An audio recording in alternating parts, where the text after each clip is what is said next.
Hey peeps, happy Sunday.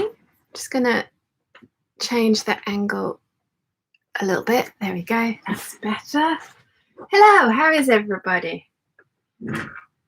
There are some of you here I can see. And oh, I need to get my chat up, don't I? That would help. Because I really won't be able to read it up there. Except Wilhelmina says hi. Hello, welcome. Right, okay, so I need to turn the volume down on this because otherwise we'll get awful echoes. And get the chat up. There we go. Wilhelmina says the sound is good and so is the image. Awesome. Letty says hello. Good morning, Letty. Donna says good morning, Sean. Good morning. Okay, so how is everyone today? How has your week been? Sandra says, oh, Sandra has retracted her message. Oh, don't worry. I see what happened. It's yeah, don't worry. That autocorrect does that an awful lot. Yeah, don't worry. Hi, Sandra. Let's see. Rachel Lynn is here. Good morning, all. Jennifer's here. Nicola's here. Hello, everyone. Sewing 3 shirts for hubby today. Sandra says autocorrect. Jane says hello, Sean, and then Sandra's giggling. Yeah, don't worry. That happens all the time. All the time. So I am sewing the Vogue. Hang on. Got a pattern over here. Ooh. Get stuck on my own feet. The Vogue 8947. I have cut 2 of them out. I have got the bodices done. So this is my bindweed or morning glory bodice. And then I have got the Summer Meadow bodice as well. So I got those done yesterday evening. I'm currently working on the skirt for the Morning Glory one. I am French seaming in some side seam pockets because I have done a slightly different 5-panel circle skirt. I panelled the front so that it would go, I could cut the front piece out on the fold of narrow fabric, but I've left the, oh, I'm going to sneeze. That's not good. No, I'm not. It's gone. So yeah, I've left the back panel as a full half circle with a side seam and a back seam in it, and which means that I've got side seams because my usual 5-panel circle skirt doesn't have side seams in it.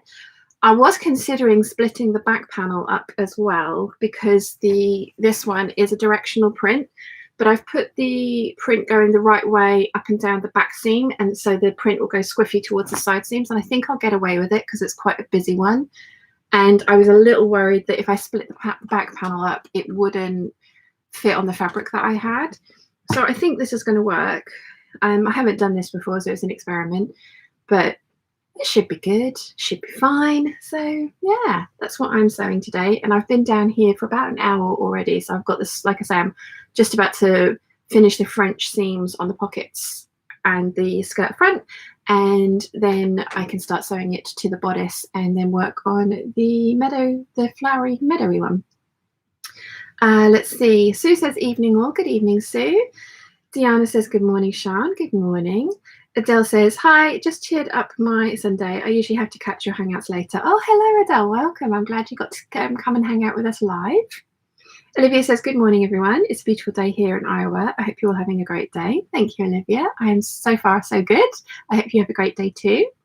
Viv says, hello, everyone. I had a nightmare week. Work is hectic, so practically no sewing time as I was too tired. This isn't acceptable. This is very true. I hope you got some sewing done this weekend, or can at least do some sewing with us whilst we are hanging out here. Janet says, hi, Sean. I am so happy to finally make a live chat. I always watch your videos and think you're amazing. And if people have nothing nice to say, they should not say anything at all. Thank you, Janet, and welcome. It's nice to have you with us. Susan says, good morning from Georgia. Alison says, greetings, Sean. Peeps from Cold Bendigo. How is Chiana today? She is good. She was very, very cuddly this morning, which was lovely. She did not appreciate me having to go and leave her. She actually came down and sat down here with Mum and I for a couple of hours yesterday, which worked out really well. So Yeah, it was good. Nancy's here. Good morning from Toronto. Good morning, Nancy. I did get your email. I am going to reply to it. Thank you very much for your email. It was lovely to catch up with you. I am going to reply to it. I'm terrible at replying to really long emails because I feel like I need to properly dedicate time to them, and then I never really have the time to do it. So I am going to get to it, but I did read it, and thank you very much. It was lovely to catch up. And for all of you guys that were asking last week for the new address, I'm not giving the new address for the house out, but I am in the process of sorting out a PO box on the island. So it will be, unlike my previous PO box, which was at my manager's office, this one's going to be on the island and it will be delivered to the house.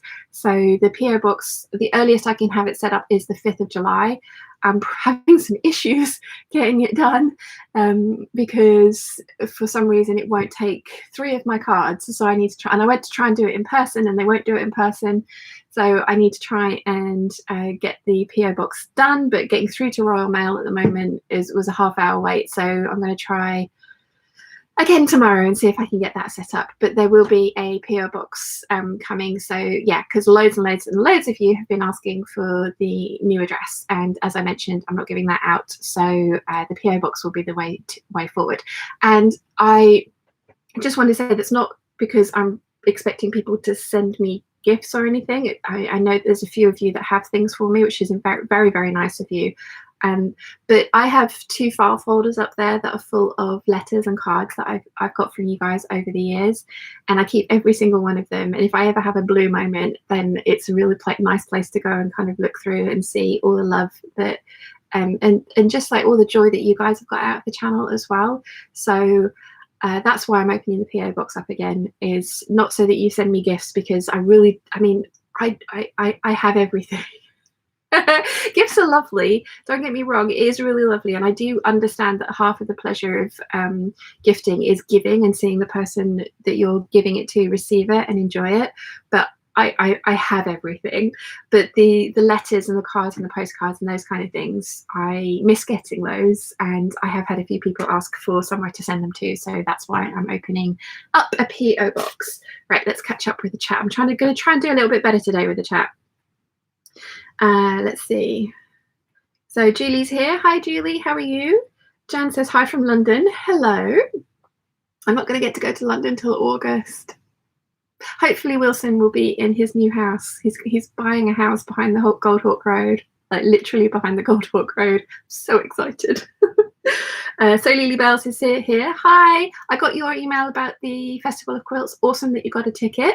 And we were considering doing the gold tickets as well, but it was included parking for each ticket, and we only needed parking for 1 car, so that's why we didn't go for that one. But I'm really glad that you got a ticket, and it's going to be really nice to see you there.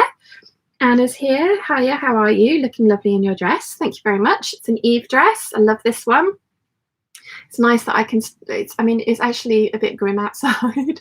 It's still warm, but it's all overcast and it looks like it's about to pee down with rain. It's a bit sad.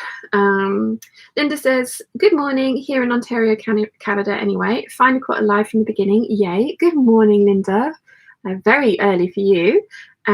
Alison says to Anna, hello, Anna. How are the ducks?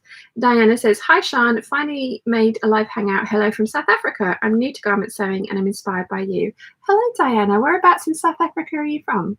I've only ever been to Cape Town, but I absolutely loved it. Rachel then says, those fabrics are absolutely beautiful. Sewing has been frustrating this weekend. First, I had a bent needle, then I didn't have the correct needle. Oof, ouch. It's always annoying. I buy mine in bulk now. I get these little packs of 100. Unfortunately, they only do them in the 70 and 80, but that for garment sewing pretty much covers everything I need it to do. Obviously not great for heavier duty sewing and speciality needles. They unfortunately don't sell those in big packs like that, because otherwise I'd have every type of needle that they did. So I hope you've managed to get yourself the needle that you needed. Anna says to Alison, hey, they are quacktastic. Julie says, do those print emails, and do you also print emails and keep them in your file folders? No, I don't, because otherwise I would have a million of those up there. But I do have a inbox special. I've created a special inbox in my email folders, and that's where I put all the emails that I get from you guys as well, apart from the pattern swap emails, I delete those once the pattern swap has been done, because obviously you guys provide me with a lot of personal information and I don't want to keep that on file, so I get rid of those ones. But any like emails like that, I put them in a special folder. Julie says, I'm fine, thanks. How are you, my love? I'm good, thank you very much for asking, Julie. Kathy says, good morning from PA, Pennsylvania. Did I get that right? Let me know. Sloth Snorkers says, hi all, Alyssa here from rainy Devon in the UK. Hello Alyssa, how are you? Helen says, hi Sian and fellow sewers, so glad you're back doing Hangouts, really enjoyed your posts. Thank you, Helen, and it's really nice to be back. And I'm so glad that the picture quality is and sound quality is so much better here. Just goes to show you like what I was working with internet-wise back in St. Lawrence. I mean, oh gosh, it was a lovely, lovely place to live, but was the back of beyond, and yeah, the internet was powered by hamsters, literally. Caroline A says, hello everyone, nice to join you. I'll be sewing some dandelion dungarees as a gift today. Very nice. A little bit of selfless sewing, I love it. Lisanne says, greetings from Hamburg in Germany. Hello, welcome. Kim says, hi from Dover in Kent. Hello. Julie says, I can't wear dresses like that. I don't have the boops for it. I kind of like that as I use a euphemism for breasticles, but yes. Helen says, hi, Helen from Christchurch, New Zealand. Hello, welcome. It's very late in the evening for you, isn't it? Kathy says, yes, that's right, Pennsylvania in the USA. Ah, PA is Pennsylvania. Awesome. Ruth says, from Grenada in the Caribbean, you inspire me because my daughter loves to wear the type of dresses you make. Oh, thank you so much, Ruth. And what a wonderful place to live. Helen says, my message might not make sense now as Helen in New Zealand seems to have disappeared. Don't worry, no worries. Right, okay, I'm caught up with the chat. So I have sewn the majority of the French seams on the skirt pieces, and I've got to the point where everything's pressed, and I'm now going to enclose the raw edges. I've done one side, I think. Did I do one side already? No, apparently I haven't. I was going to do one side, and then I caught sight of the time, and I was like, I need to start. Look, 12 minutes in, and I'm starting to sew. Maybe that's the secret. Maybe I should come down a bit early and start sewing before I start the hangout, and then that way the sewing will commence a little bit earlier. Oh, I have done some, haven't I? Yes, I have sewn the back panel, so I'm now working on the front panel. Lots and lots of people have been, the how to French seam and inseam pocket has been quite a popular video recently.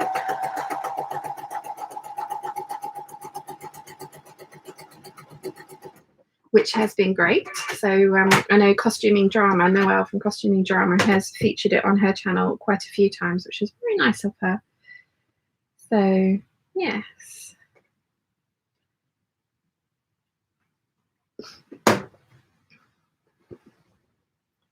I can't remember how I came across Noelle from Costuming Drama. I know I was following her before she mentioned the sewing tutorial, the French seam pockets tutorial. I know I was following her before that. I think it was maybe through Angela Clayton, possibly.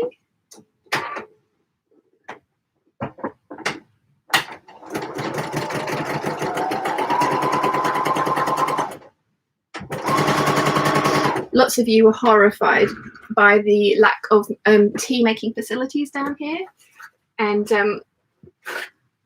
sorry, hay fever is being really stupid today. Oh. Yeah, Dad saw that video and he was like, you're going to want a mini fridge, aren't you? And I was like, yep, we already know where it's going to go.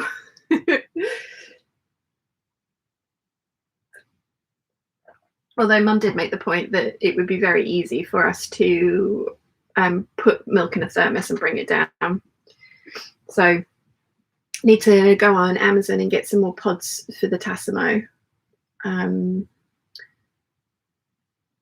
Because at the moment all I've got is hot chocolate there, and that was all that the local shop had.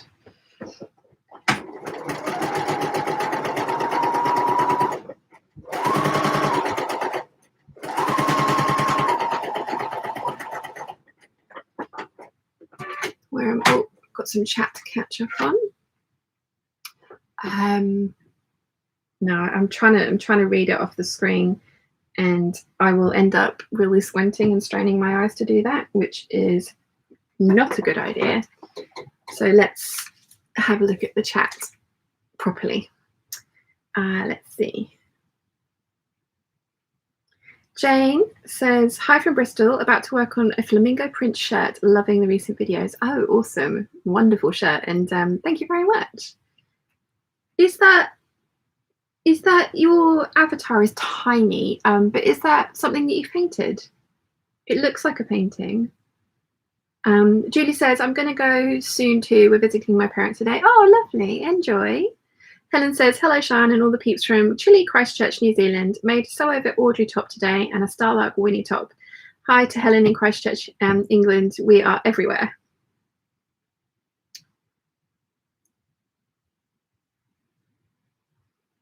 Many Helens residing in Christchurch all around the world. I love it. Julie says to Nancy, thanks for always commenting on my videos. That makes me want to continue filming and uploading. Oh, that's lovely. I do catch your videos as often as I can. I don't always watch them the minute they come out, but I do watch them. Viv says, I love this. I live by myself and end up talking to myself whilst I'm sewing. This is like hanging out with sewing friends and I feel marginally less bonkers. Love it. Oh, don't worry. I talk to myself too. Don't worry. We discussed this last week. It happens. It's one of those things. Jane says, thanks. Yes, my avatar as a portrait of me just come out as tiny as an icon. It looks awesome. That's amazing, Jane. Sue says, do you have a loo near the sewing room just with all the tea? No, we'd have to go. You have to go back up to the main house, but it's not that far away. I mean, we're not on as big a plot of land as we were at Idle Rocks, which was, you know, one of the main motivators for us moving was oh no, hang on, these are the back panels. There's one. Have I done? Concentrate, Sean. Concentrate. Right, so I've done 2 back panels. I've done the front panels. Now I can sew the front panel seams. Yeah, so that was one of the big motivations for us moving, was to have not necessarily a smaller plot of land, but to have a flat plot of land, because the gradient at Idle Rocks was huge. So the back garden was pretty much inaccessible for Dad, and gardening is his pleasure. So he is currently in design phase, so the garden's not going to get finished this year, but it is going to be a jungle paradise, and we've got a deck coming in, and the front garden is going to be the vegetable garden, Mum's vegetable garden, because we've got a really big front garden. So he's happy, which is good.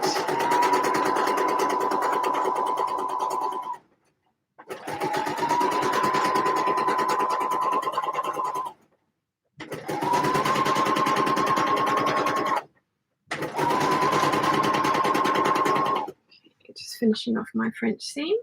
So the video that went up yesterday, was it yesterday? Yeah, it was yesterday. Video that went up yesterday was the one with the turquoise maxi dress of dreams. The comments are really interesting, actually, because it's kind of split 50-50. Half of you love it and half of you hate it. I don't like it. I've got to the point where I'm like, I don't know if I want to finish it. But I probably should finish it, because I can do a twirl in it and then I can donate it and somebody will wear it. But it's, lots of people were sort of pointing out that it was, I don't know if they thought that I thought it was an everyday dress, and they were like, it's kind of a bit evening gown, and it's like, it's meant to be an evening gown. Yeah, because that fabric's very evening, which is why I went for the full maxi length in it. It's just, and lots of people as well are saying that it looks like it's an empire line on the picture, the envelope picture, and that one's not. And yeah, the on the picture, the sash that they've got, they've done a really wide tie of the sash, which kind of hides a lot of the blues on nature of the bodice, because there is a lot of, the back fits perfectly. I've had a lot of people telling me it was too big. It's not. I couldn't make it any smaller because it wouldn't fit over my boobs. and the waist fits perfectly, the back fits perfectly. It's the right length, so it is the right size. It's just the style of it. And I agree, there is a lot of fabric in it. There's a lot of gathering at the waist, and it just, I feel like I'm getting eaten by the dress. It's not the elegant dress that I was hoping for, and it's definitely not like the Pinterest picture that I was hoping to recreate. And so many people have, you know, I'm not going to take this apart to make it into a skirt. I'm not going to shorten it. I'm going to finish it as is and donate it. Somebody will like it. And if not, you know, it was an experiment. It was cheap fabric. It was always a wearable muslin. And I'm glad I did it in this kind of a fabric rather than just in calico, because I think if I tried to do it in calico, I would never have gotten past the calico stage. And yeah, it's just not for me. It's not for me. I like the idea of the dress and I want to persevere with the overall aesthetic of it, but that pattern is not for me, which is sad. But I'm glad that I tried it with £3 a meter fabric instead of like my, you know, really expensive, all my gifted fabric that Alexandra gave me. So yeah, but the comments are really funny. Some people are being, you know, like, oh, it really suits you, and other people are being like, it drowns you. It's really interesting.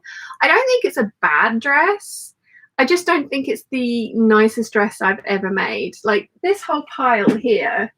I bought down that t-shirt for Mum to try on the other day, and it's not quite right for her, so we've given up on that one. The waistcoat is lovely. The this dress, the 9296 from Vogue, I do really like it. You haven't seen it yet because it's not been hemmed, and also I have to wear the correct underwear for it, and I haven't as yet. So you'll see that one probably for the first time in the lookbook. But yeah, that whole kind of session wasn't that great. And over the last couple of days, I have sewn up the 9257 trousers. And I mean, let me show you them. I went for them in the denim. I don't think you've seen the video of me cutting everything out as yet, but I made them in the denim.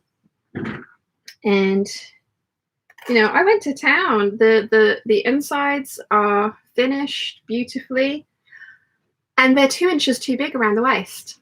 I made 2 muslins for these. They are 2 inches too big around the waist, and I have not touched the waistband pieces. I even got my muslin out because Mum was like, how did that happen? That can't, you must, this fabric has no stretch in it. She was like, you must have done something wrong. This fabric has no stretch in it. I got my old muslin out and put it on, and that muslin fits perfectly. And I used those pattern pieces as the interfacing for this waistband. And this waistband is 2 inches too big, and I've sewn it with the right seam allowance. I don't know what happened with these, but you're not going to see these on because I'm just annoyed with myself, just really annoyed with myself. So they're going to the charity shop as well. I'm not even going to film a twirl in those because just, no, absolutely not. I'm annoyed. 2 muslins that fit perfectly at the waist and 2 inches too big in the final garment. And I can't work it out. Like I say, I used the calico that I used for the muslin. I cut the same pieces out of the waistband and used those for the interfacing. This fabric has no stretch in it. There is no logical reason that they should not fit, but they don't. So they're going in the naughty pile. I don't think I'm going to persevere because even having put them on in a fabric other than calico, I wasn't a huge fan of them. I have cut out the Decades of Style Empire waist trousers out of some Cadbury purple needle cord, and I had enough for a waistcoat, so I'm going to look like Willy Wonka if that fits me. But I'm hoping that they will look better, and if they do, I have enough of the denim's up there, I have enough of that denim left to cut those trousers out of that as well.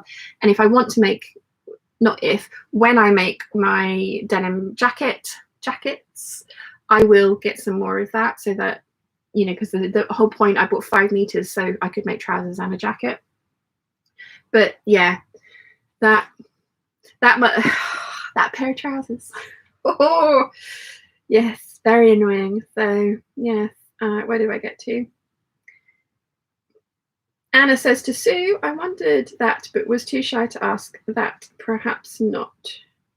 Sue. Oh, it was about the bathroom facilities. Yeah, there's no bathroom I mean, the house is not that far away. It's fine. I mean, to be fair, like the house is not that far away, so we could just go to the house and make tea, and the milk issue would not be an issue. But I have this coffee maker, so it just seems like, you know, why not? Sandra Florandre, I'm so sorry.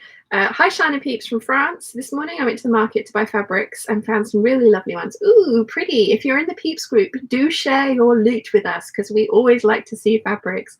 Marie, bless her, found some amazing rayon on Croftville fabrics yesterday, which made me go look through the entirety of their selection. And yeah, I think Mum's now got some of my Australian rayon on her wish list, so that's going to get ordered, I think. Mum also ended up with a good sort of 3 or 4 fabrics from my stash yesterday.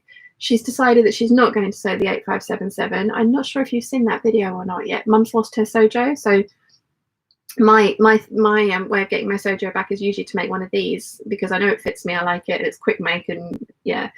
And so I said to Mum, like, what's your favourite dress? 8577. But she's now decided she doesn't like the skirt portion of it. So she traced the 9345 yesterday and is going to be good and make a muslin out of it. She also traced a tunic top, and so she went rooting through my fabrics and has got herself quite a little haul from my fabric stash, which is fine. Julie says, at the moment I don't get to uploading as too much as I'm pretty stressed out about having to move out of our house into a small container for 6 weeks or so. Oh gosh. Diana says, as an evening gown, it's perfect. My mum always said to have class, you should show off only one asset at a time. Agreed. Yeah, I'm usually either boobs or legs, not both. Aunt B's Creation says, good morning. Good morning. Welcome. Julie says, you were so excited to make that dress, and it is pretty. You have a beautiful style that fits your body type beautifully. Yeah, I really was excited to try that dress. I really was. And I've, it's been in my Make 9 quite a few times, and I've had that fabric for a while, and I'm glad I did it. I'm really glad that I did it. I'm not, it's just not for me. I think that there are silhouettes that suit me better than that.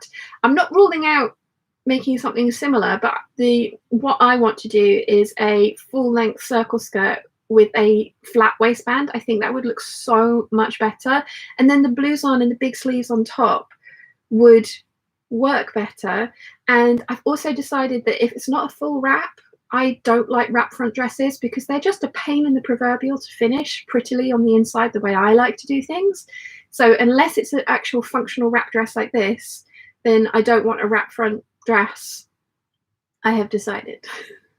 I don't mind a wrap front with a midriff, like a surplus bodice with a midriff. Don't mind that, but yeah. And Caroline says it would be interesting to replace the bodice gathers for darts. That's what the lining has. It has, but in all honesty, the bodice gathers, there's very, very little of them. And when it said to gather it down to match the notches on the lining fabric, there wasn't actually any gathering. There was very little. So yeah, the bodice lining has darts in it, but like I say, I have decided again, it's got the pleats at the corners of the wrap as well, which add a lot of bulk there. It is a beautiful, I don't know if you guys follow Skirt Boss on Instagram.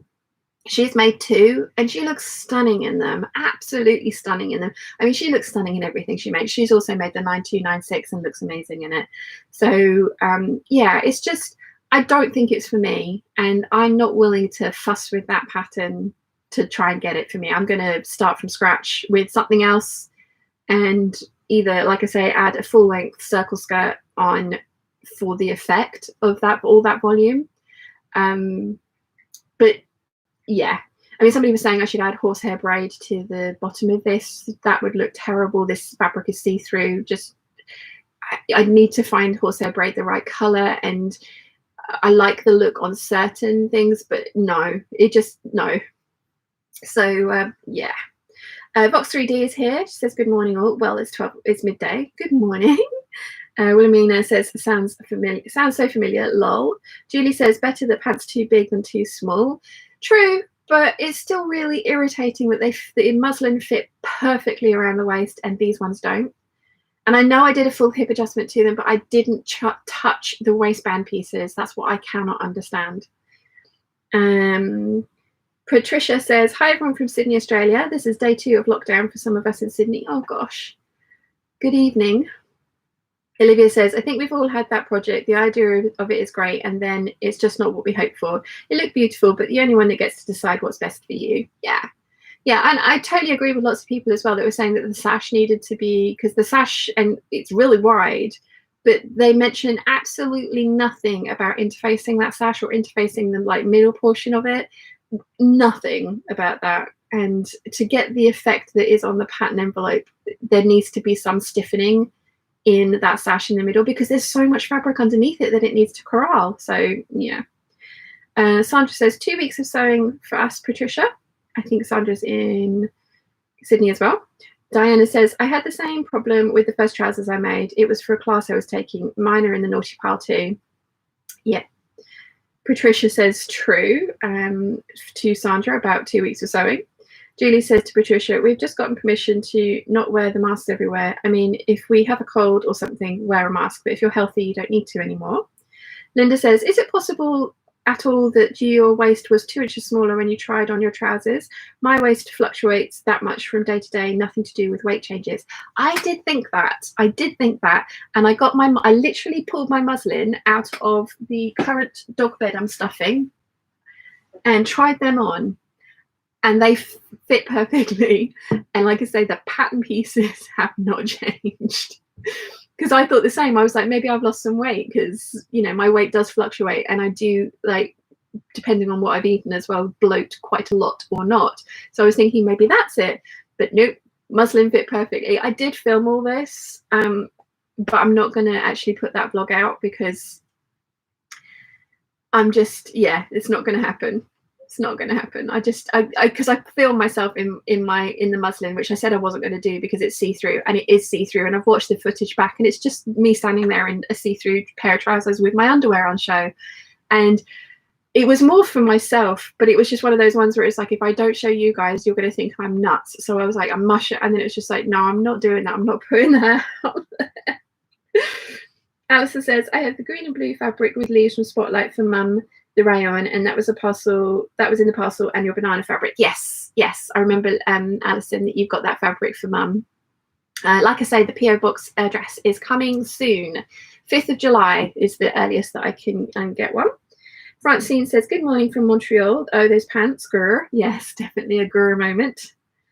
Olivia says, I had my grandkids from Ohio here for a month. My granddaughter made herself fully lined shorts today. Today they go home. Oh, after a month. Oh, that's going to be sad. Sal's here. Good day, all peeps. Good day, Sal. And Julie and Sal are saying hello to each other. So I caught up with the chat. I'm mid-seam. I've got to stop sewing mid-seam, haven't I? But yes, those trousers are in the naughty pile. So I'm really hoping the Decades of Style trousers are going to fit.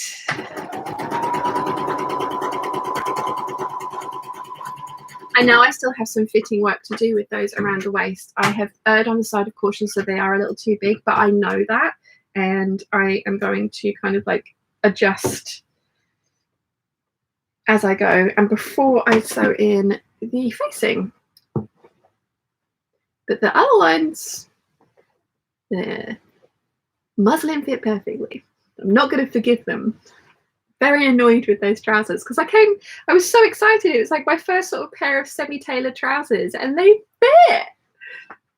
I was so excited, and they just no. But never mind. Onward and upward. I shall try another pair. I've still got the Pauline Alice Sorrel trousers and the True Bias Lander pants that I have traced, but I need to kind of alter the patterns and then start cutting those out of calico. So once I've got through with my Decades of Style ones, I will try one of those next. And I think probably the Pauline Alice sorrel trousers, because I really like those and I think they're going to look better in some of my drapier fabrics.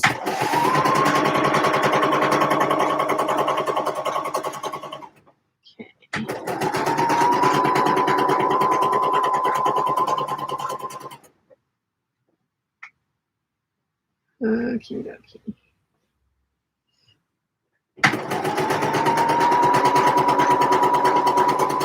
I've got to say a huge thank you to you guys as well for making me talk about Patreon last week, because I've had a whole bunch of new patrons join, which is wonderful. So I am going to sit down and write everyone's names out so that I can do the shout out in tomorrow's video. Well, you won't see it tomorrow, but you'll probably be seeing it Friday. But I have a lot of new people to say hi to, which is awesome. So thank you for making me talk about it. I always feel really awkward bringing it up, and I shouldn't, but I do.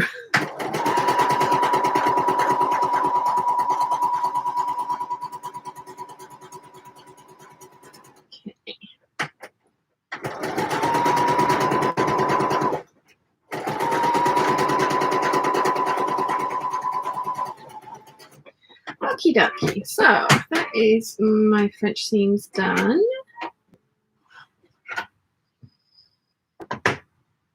So I need to go and press all these so that I can then sew the side seams together. Let's see, how am I doing? Christine says, bonjour, Sean and the peeps. A bit late to the party, making breakfast for my grandchildren. Yes, we're allowed to have them over. Oh, awesome. Good morning, Christine. Rachel then says, Sal, she was sewing 12 minutes in. It's a miracle. Oh, I've missed some. Hang on. Julie says, a pair of nude leggings would hide your underwear and you can show us the troubles you're having. I don't have those. I agree, that would work, but I don't have those. So, yeah. Alison says to Sal, hi, Sal, how are you coping with lockdown? We had 3 weeks back, even in Bendigo. Sal says, under an hour and Sean is sewing. Sean, are you feeling okay? And Julie's laughing at Sal. And, yeah, Rachel Lynn says, Sal, she was sewing 12 minutes in. It's a miracle. Nimue says, hey peeps, I hope everyone is having a lovely Sunday. Hi Nimue, how are you, my lovely? Julie says, got to go. See you all very soon. Have a beautiful stream. Thank you for joining us, Julie. Nice to see you. Caroline says, I love the sew over at Nina and Peggy trousers. Are they? I haven't seen. I will have to have a look at them because they're not ringing bells for me. I really like the Nina Lee Portobello trousers. Have I got that right? I think I have. I mean, there are loads of sewing patterns out there that are amazing, but I have, as you guys know, I have loads. So I'm trying to work with what I already own. And I do love the Pauline Alice sorrel trousers, and Mum's made them and loves them. So I really want to get those ones to fit me. Christine says, what are you sewing this week? That fabric is gorgeous. I am sewing a Vogue 8947. I'm really sorry, this pattern is very difficult to get hold of. This is a quilting cotton and I've had it for ages and I'm really glad that I finally cut into it. And Caroline says, like the stream, peeps. Yes, please do remember to like the stream. It does help. Sandra French is here. Hey peeps. Hi Sandra, how are you? Diana says, I've lost my Sojo. My kids are off school for holidays here in Pretoria. Okay. And they go to an international school because we're diplomatic USA. So they're here all the time and I have no time to sew. Oh, gosh. I don't know what to suggest for that. I've never experienced that issue, as you guys probably have realized. But I hope you get some time to sew. I hope you get some time to yourself. Claudia says, good morning. That fabric is gorgeous. Looks like morning glories. It is indeed. Shelley says, hi from Grimsby, Canada. I love your top dress. What pattern is it? This is the Sew Over at Eve dress. Nimoy says, the Sew Over at Nina is on my Make 9 for autumn. Nice. Wilhelmine says, can I ask advice? What would you do? Make the needed TNT or buy the exciting new pattern you have seen but still need to trial, etc. It's not even for this season. Both. I mean, if it's a TNT, which is tried and true for those of you that don't know. If it's a TNT, fingers crossed, it should be a fairly quick project for you. Even if it's a more involved make, it should be one of those ones that you know it's so that you know it fits and you've made it before. So I would do the TNT and then get the fancy project, but I would do both. But this is me we're talking about, so of course I would. Right, I'm gonna turn you guys around a little bit so that you can see the ironing board, and I am going to go and iron all of these French seams. Although I'm going to turn the iron on, and whilst I'm waiting for it to get hot, I'm going to have some of my lunch. So yeah, this is a really nice view, isn't it? I do really like this view.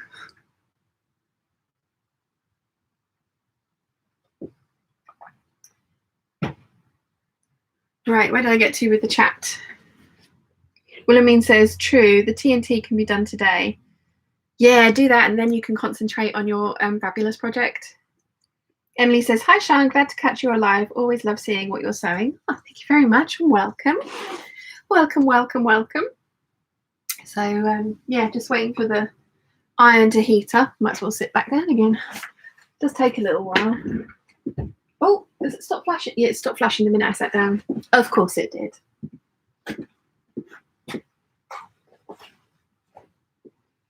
Of course it did. Oh, I need to order some white bias binding because I've nearly run out and I need it to hem both of these dresses. And I don't have enough to do even like one.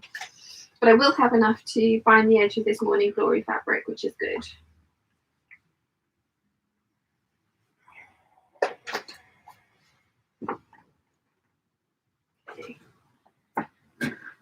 And the other one, that was one thing I did yesterday. I made some bias binding. I'd cut it out of one of the bigger pieces that I like, big random pieces that I ended up left over with. So I can bind the back edges of the skirt with this if I don't have enough to do both, which I don't think I will. Although I might do actually, but I do need to order some more white bias binding. Right, pressing. I can concentrate, honest.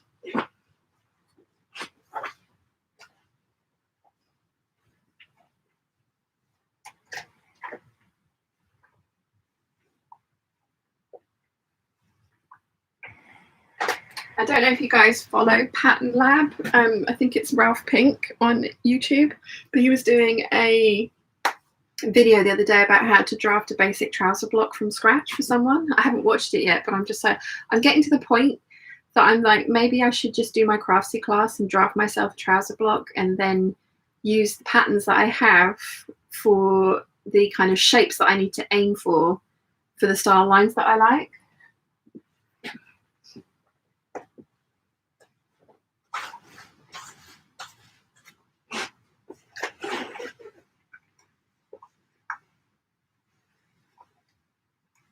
These dresses that I'm making are such a throwback to the start of my sewing journey this time around.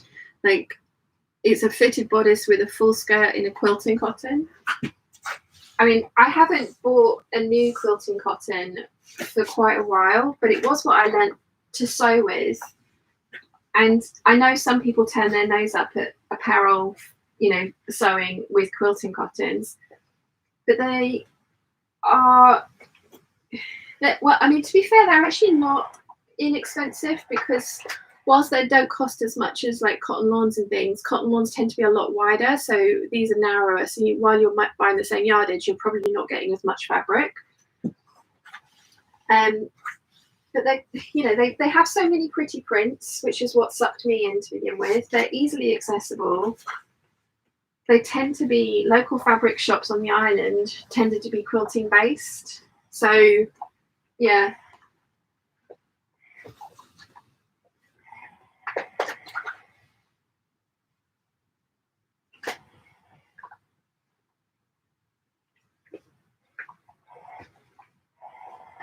But this is definitely kind of full circle because my a lot of my earlier garments were this kind of fitted bodice, full skirt, quilting cotton dress, and I love them. I'm going to just turn you.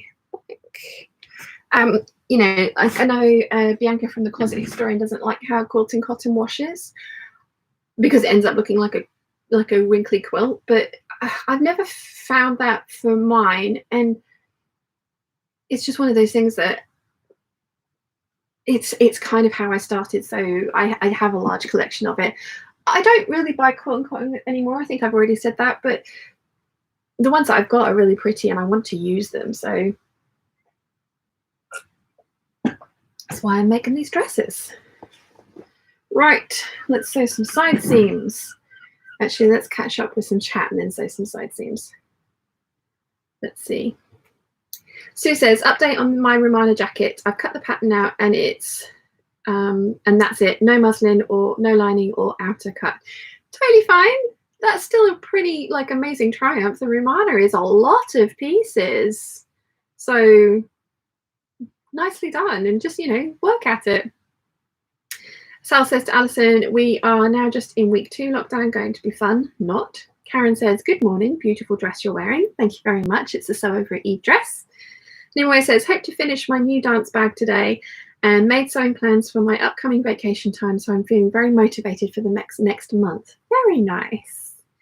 Diana says, I am a new sewist and have never heard of hemming with bias binding. How? How have you never heard of it, or how do you do it? Because I have videos on how to do it, and I make a lot of, the reason I started using it was because I make a lot of circle skirts, and hemming a circle skirt I find is so much easier with bias binding rather than trying to sort of turn it and gather the edge in, because obviously when you turn a circle skirt up, the bit that you're turning up is a wider circumference than what you're turning it into. So I find hemming with bias binding so much easier.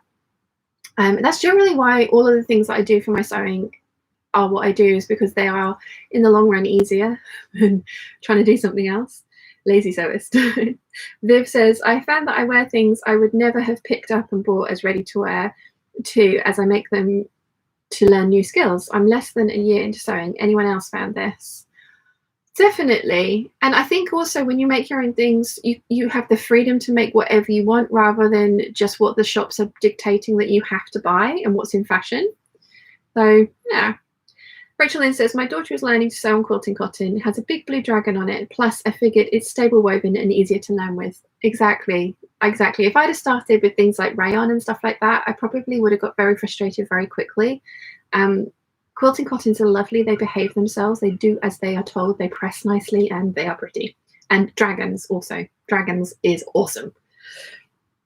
Anna says, question, are you going to do a summer KB pattern swap or do it again over Chrissy? I'm not doing a summer one, no. I'm going to do a Christmas one, I think. They are so much fun and they are lovely as long as everyone takes part.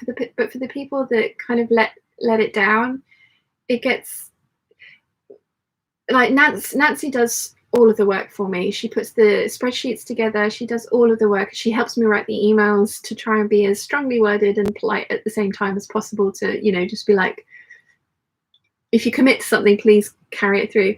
And it's like, even if you sign up and then you decide that you don't want to take part, that's fine. I just need to know. So I don't know is the honest answer. I'm thinking probably, but we'll see. Nimue says, I almost ordered rainbow quilting cotton from the UK for Pride Pinafore and then thought it wouldn't arrive before the month is over, so didn't. Then learned our parade isn't till September. So is the fabric coming? Wilhelmine says, in a fabric, should leaves point up or down? I think that is completely your own judgment call. What I do, and I think you'll have seen Dad and I doing this previously and when we were cutting out in the kitchen, is I'll lay the fabric out and then I'll look at it from both sides. You know, I'll look at it from, in the kitchen I could only get three sides of it, but I'll look at it from that angle and then I'll walk around and look at it from this angle. And when you look at fabrics like that, especially if they're directional, it becomes glaringly obvious which is the right side up. For leaves do whatever they want. I mean, I've got leaves on this that are pointing sideways, up, down, all around. So I think lay the fabric out, walk around it, see which way you prefer, if there is a direction to it. If there isn't, then you can nest your pieces of your pattern pieces, so you can generally be a little bit more economical when you cut out as well. Caroline says, Sue, have you got the reissue of the Romana? There's an error on the lining piece in the original pattern. Ooh, good to know. I think I need to... Sue says, Caroline, no, but I'll have a look at it. Thank you for that, yes. Nimue says, I started wearing dresses again since starting to sew. Turns out they suit me when the waist seam doesn't sit on my ribcage. Yeah, exactly. That was another issue I had. I remember, I think I've told you guys this story before, but I tell you guys a lot of repeat stories because there's only so many experiences one person has in their life. But I remember going into River Island to try on some dresses for New Year's Eve. And there was this kind of like 1920s, loosely inspired by the 1920s flapper dresses, but it was a mini dress, and it was a halter neck, backless, beaded all over, fringe beading around the hem. And I tried it on, and if I did the halter neck up, you could actually see my underwear, you could see my butt, like, you know, it was that mini. Or if I pulled the skirt down to where the skirt should have been, the halter neck came to here, and I couldn't do it up. And it wasn't a petite, it was a regular size. They didn't do it for tall at the time. This is when I was kind of like a lot younger, so would quite happily have my legs out. I would not go out with my legs out now. But yeah, like all of my Trashy Diva dresses, I love the Trashy Diva aesthetic. Again, if you look into their history, they are slightly problematic as a company, so I'm glad that I'm no longer associated with them and selling their products, but the aesthetic of their company is gorgeous. But their dresses, you know, they didn't sit on my waist, and I had every style of honey dress that I could possibly have. I had it, and I've even gone so far. I've got the vintage pattern. I've got Gertie's Liz dress. It's not the same.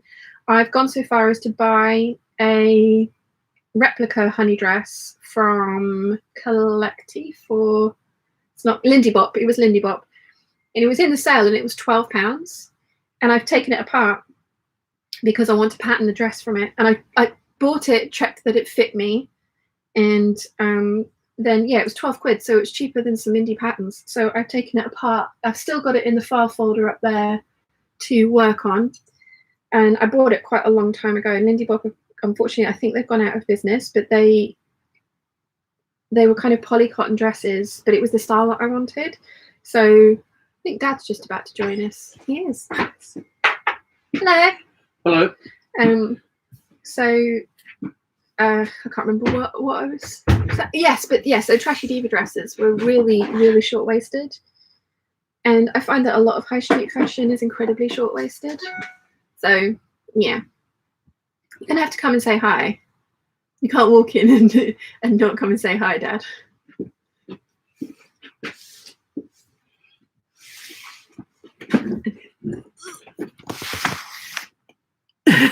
Hello.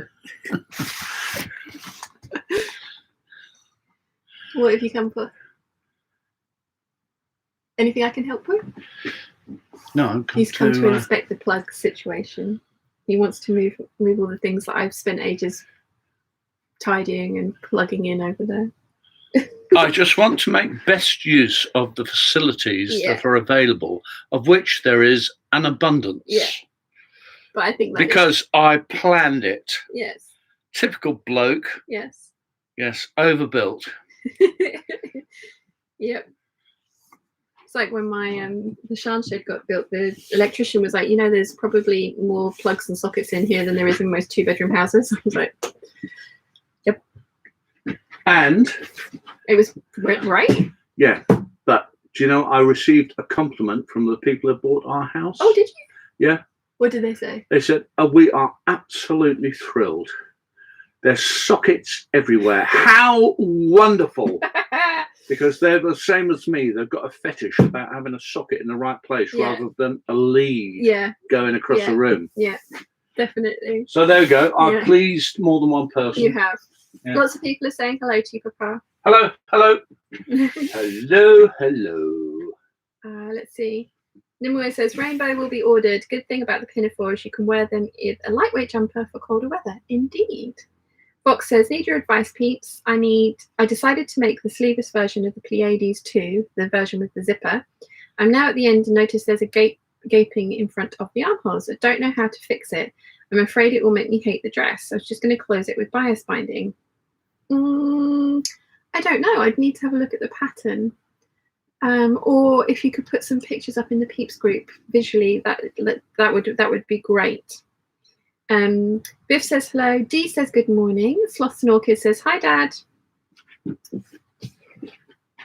Linda says COVID mail was so frustrating. My Christmas pattern swap partner took until the end of April to get to my partner. I was sure it must have got lost in the mail, and I couldn't afford the $100 tracked package. No, definitely not. Yeah, I mean, that was the other side of things as well. That was my shadow scissors. Oh, okay. Yeah. Okay. Right. Anyway, I'm going to love you and leave you. Okay. Bye. Nimue says hi to the Fwiff. Rachel Lynn says to Box 3D, could you put a pic in the Peeps group? Yeah, and Box says yes. Awesome. Jane says, frustrated by non-sewing friends who are shocked handmade garments are not cheaper, as if that's the only important thing, fit, quality, and expressing my personality and choice of fabric and style is. I totally agree with you. No. Alison says, all Western Australian peeps, Homecraft Textiles, 30% off store-wide end of financial year sale. And then Sloths and Orchids says, bye, Dad. Sloths and Orchids said goodbye. Alyssa said hello, goodbye. Bye. No, bye. Bye. Bye. Bye. Yeah, he wants to reorganize where I've put all the things in here. And I'm getting very territorial and just being like, no. But he wants access to a plug for if he wants to use like a power tool or something out of the front of here. He wants access to a plug, and I'm just like, but those ones have been used and spaced perfectly. You can't have that. And he's like, but you know, they're not in the perfect place. And it's like, no, those things are in the perfect place.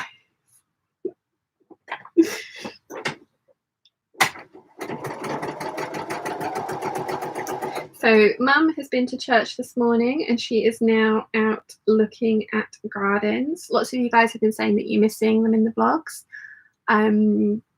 They've kind of both wanted to take a little bit of a step back from the vlogs, which is fine. Like you will see them at Christmas, definitely, because obviously, you know, advent calendars in the morning and stuff. But there will also be things like when Mum wants to do a lookbook, but it's going to be when they want to do it rather than me kind of badgering them to do it. So you will see them every now and again, but it won't be quite as frequent as it had been in the past, and I'm very sorry about that. But yeah, it is their choice. Right. My bobbin has 18%. I played proper bobbin roulette the other day with that dress. I think you guys saw. I always enjoy this bit, trying to maneuver this around and not stab myself with all of the pins.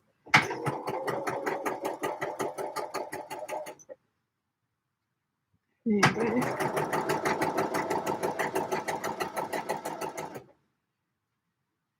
This next bit, trying to get this all flat and all these little bits tucked in where they should be. Make sure that they're all behaving themselves. There we go.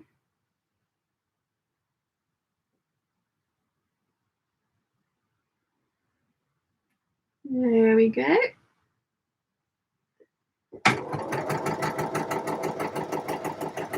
Yeah, stabbing myself with the pins in the arm.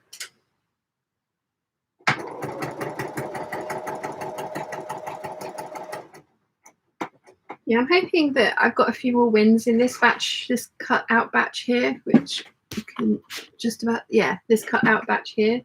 Like I say, the very first thing that I've sewn from it was not a win. It was a bit of an epic fail. So that's why I cut 2 of these dresses out. I did twirl the bodice. It does fit me beautifully. Yeah, I've gone from a size 8B to a 12D. But again, it's one of the nice things. This pattern is like rare as hen's teeth. You cannot find it, and if you do, snap it up. It doesn't matter how much. Well, it does obviously matter how much it costs. Within budget, snap it up. But I am so glad that I traced that pattern, because if I had cut out my previous size, I wouldn't have access to the size that I needed this time around. So again, it's yet another reason that I trace my patterns. And again, I am not saying that you have to do that. I am saying that sewing is full of decisions, of different processes that you get to adopt or not, and make decisions about whether they're right for you or not. I know some people are like, I don't have time to trace my patterns, I'll just buy a couple of them because they're so cheap, generally from Joann's, and that is awesome.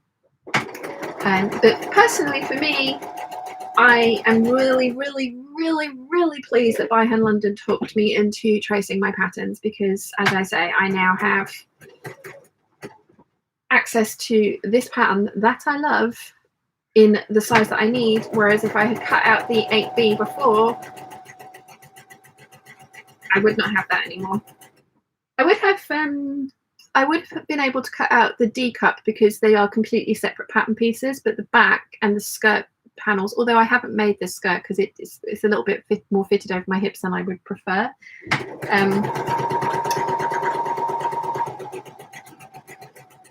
But yeah, the back piece would have been like 2 sizes too small for me.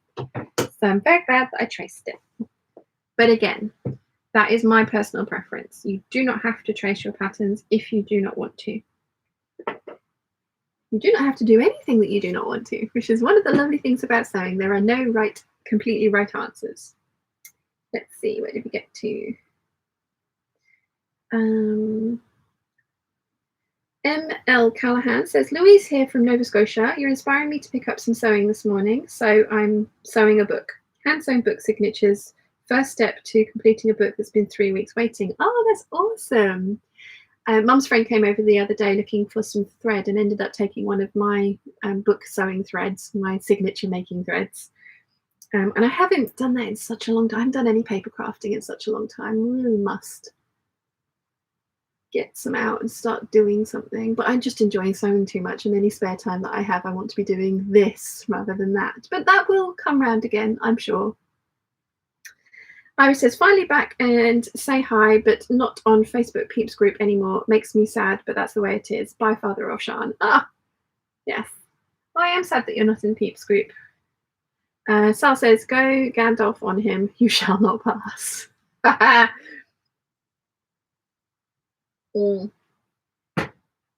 Yeah. Jane says, love your dad. He is so much like my dad when he was alive. I miss him so much. Oh, I'm so sorry, but yeah.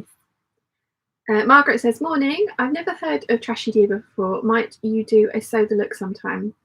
Actually, yeah. I mean, I've kind of stuck with super, super expensive designers because I don't think Trashy Diva prices are unreasonable for the dresses that they create. Some of their silk ones are expensive, but again, I don't think I don't think their pricing is unreasonable for what they create. And I've always been a bit hesitant to do a look for less, because it's not a look for less. Like you said, sew the look. And also I can very much imagine that if I put a video up, said sew the Trashy Diva look yourself, then the owner of it, if she saw it, would get very vocal and quite rude about it, because she has a reputation for that kind of temperament. There's a Trashy Diva appreciation group on Facebook, but there's also the crazy, let's see if I can get this name right. Crazy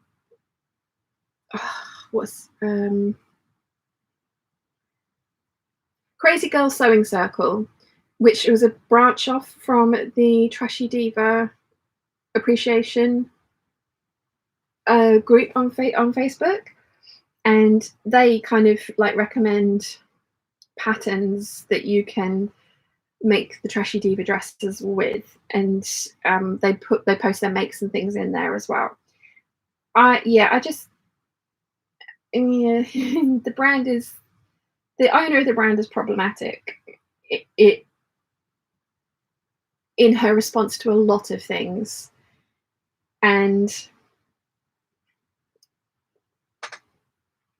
I just it's not just Trashy Diva. Like, there's House of Foxy, I've mentioned quite a few times, and the Butterick 6380 is something that I used to make a House of Foxy inspired dress. But because they are, I think those kind of like reproduction companies tend to be very reasonably priced for what they are, I kind of don't feel right about. I suppose it could be viewed as an appreciation post. Like, I love their aesthetic. Look how gorgeous they are. Here's stuff that's inspired by them, because I know their stuff's not going to fit me as is, and I make my own clothes. I suppose it could be kind of couched in that terms, but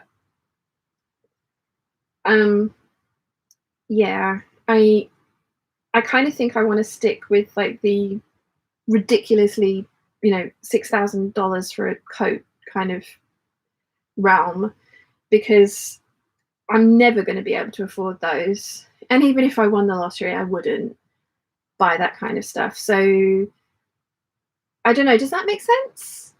Am I overthinking this? I don't know. Let me know what you think. But yeah, I'm not going to do a Trashy Diva one. Although there are many dresses, like the honey dress is basically it's kind of like the Liz, but not quite.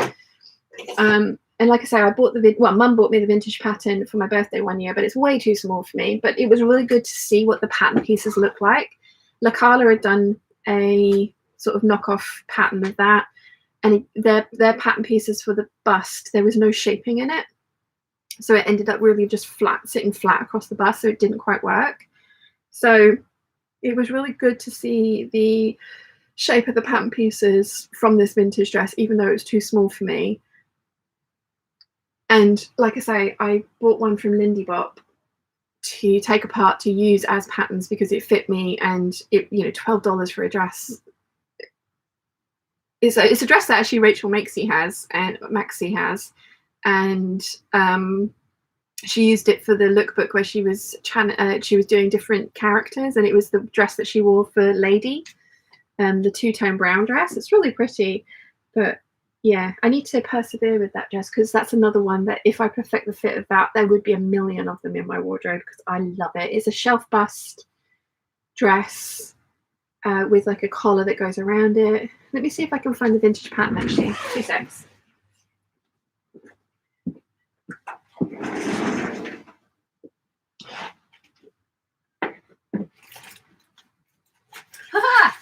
First one I put my hand on. I love this vintage one as well because one of the options has sleeves. But yeah, Trashy Diva christened this the honey dress, and I love it. I absolutely love it. This is for a 32-inch bust, and my bust is 38 inches, so this would not fit me at all.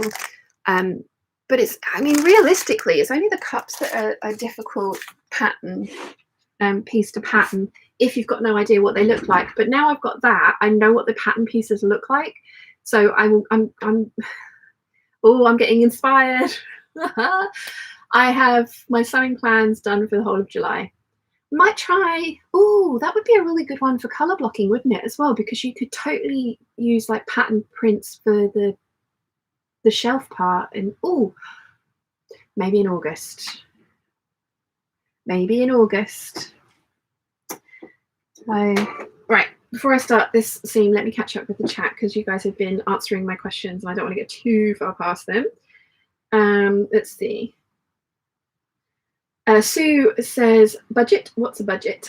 Lol. Margaret says, I'm suffering from a sewing stall. I'm doing a 2-hour dress, but I'm short, so have to adjust the pattern. I'm stuck on adjusting the facings.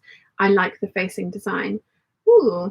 Again, I need to, if you want some input, then we need pictures in the Peeps group, because it's visually much easier to kind of try and give advice when you can see the thing. Rachel Lynn says, I think I'm cutting out this morning. I've started tracing patterns, but mainly for my daughter since she's constantly growing. Aww. Chris says, hi, Shine and Peeps from Adelaide. Just here for a bit of before early night. Hello, Chris. Welcome. Good evening. Kathleen says, you've inspired me to make a dress for myself. The first one in decades. Should be able to finish it today. Love the Morning Glory fabric. Oh, that's so awesome. Again, come and join us in the Peeps group and show us what you've made. We would love to see. Claudia says, I would never spend outrageous sums of money on anything, even if I won the lottery. I have to admit that I think I would buy shoes and bags.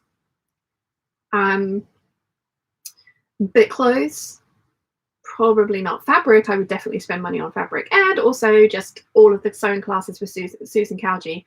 She'd probably get really sick of me. I would just be constantly there, just be like, hi, help me make my sewing better.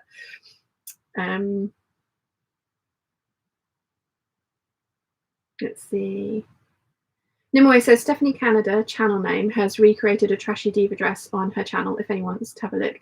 Was that was in the liquor label print, wasn't it? I did actually have that dress and I sold it and I could have got a lot more money for it. I realized afterwards, which was really annoying, but never mind. But yeah, I did have a liqueur label day dress, they call it, which is very much like the Butterick 5209. I mean, this is the thing. There are lots of patterns that I could totally do for like recreating Trashy Diva dresses. There is a huge fangirl base as well, and if I can just imagine it being so badly received, I don't want to put myself through that. So yeah. Carolyn says, good morning, Peeps. So glad to be with you all today. Good morning, Carolyn. Sal says, wouldn't spend that much money on clothes, but first editions like H.G. Wells' World of the Worlds printed in 1987, I would. Yeah, there's certain things I would spend a lot of money on, and certain things I wouldn't. Definitely shoes. I would spend a lot of money on shoes. And Claudia says, there's something similar available from Butterick. Yeah, I have quite a lot of very similar dresses to that. I have a Simplicity one. Let's see if I can find that. Let's see if my system is any good.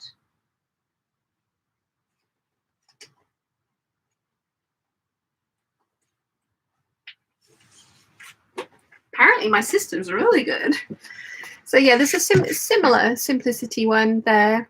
I have got a similar one from Butterick. Gertie did a very similar one, but Gertie's one, the bust shelf kind of cuts right across your bust.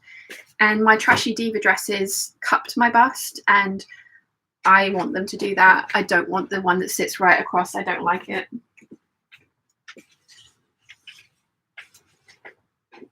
Which is why I don't have that pattern.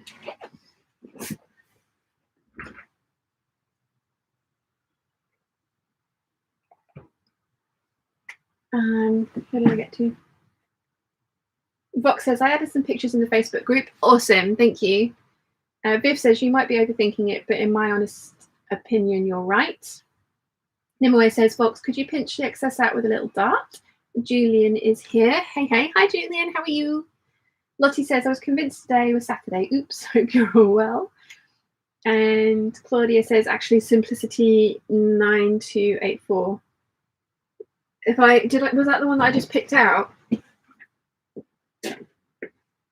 Oh no, it's a different one. Simplicity 9284.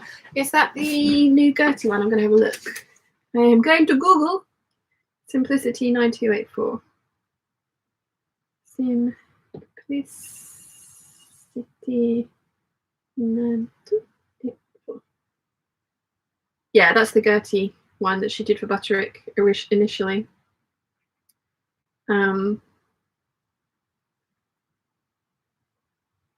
Oh,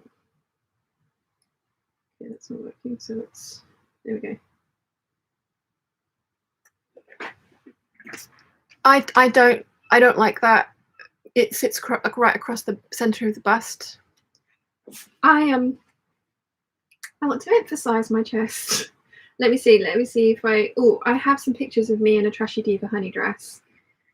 Just need to go back enough years when I used to be able to fit into them. Here we go. It was 2015.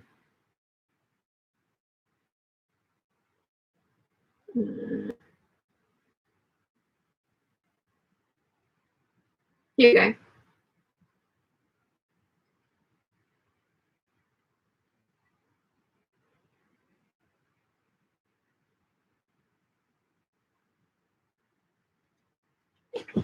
So there's blonde me, honey dress, but that waistline is a good inch above my actual waist. I don't know if that wasn't the worst thing in the world because it made it all shorter, but it wasn't the most comfortable thing to wear. But I had every single print that they released in that I could get my hands on. And I have sold all of my Trashy Diva dresses, all of them, because they don't fit me anymore. This is the, oh, this is another one that I want to try and recreate. It's the Obi dress. Again, my hand is on my waist there. And you can see that Obi is basically Empire line on me. But I absolutely love their aesthetic. They really, really do. That's the kind of surplus bodice that I was talking about, is that I want to recreate, that I wouldn't mind like for a wrap over front with a midriff in it. So yeah. Fox says, I think I could indeed add small dart to the seam allowance. Should I add bias binding first? I would say dart first, then bias binding, but again, I need to see the pictures. Claudia says, you look great in that dress. Thank you. Carolyn says, gorgeous. You made that honey dress look good. Thank you. Sal says, you look gorgeous no matter what hair color you have at the time. Thank you. Karen says, hi from Long Island, New York. What are you planning on making with the beautiful blue rifle paper company on your left? I have a hunter tank and an Eve dress cut out of that. And I made 10 meters of bias binding from like 4 tiny little pieces of fabric. I'm kind of a bit addicted to this now. It's on a Project Life card as well.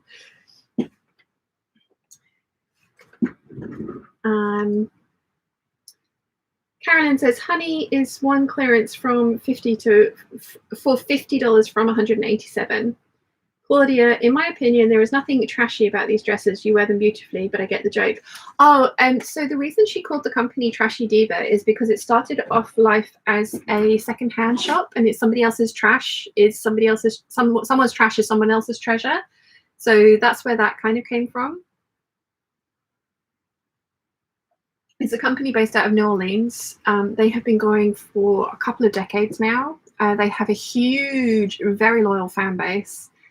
But as I say, the owner is ever so slightly problematic, and I'm glad that I'm not, because when I opened my shop, I actually sold Bernie Dexter and Trashy Diva dresses as a way of kind of free advertising, because people would search for those, and the idea was that they would come to my website, see my dresses, and they'd buy my stuff.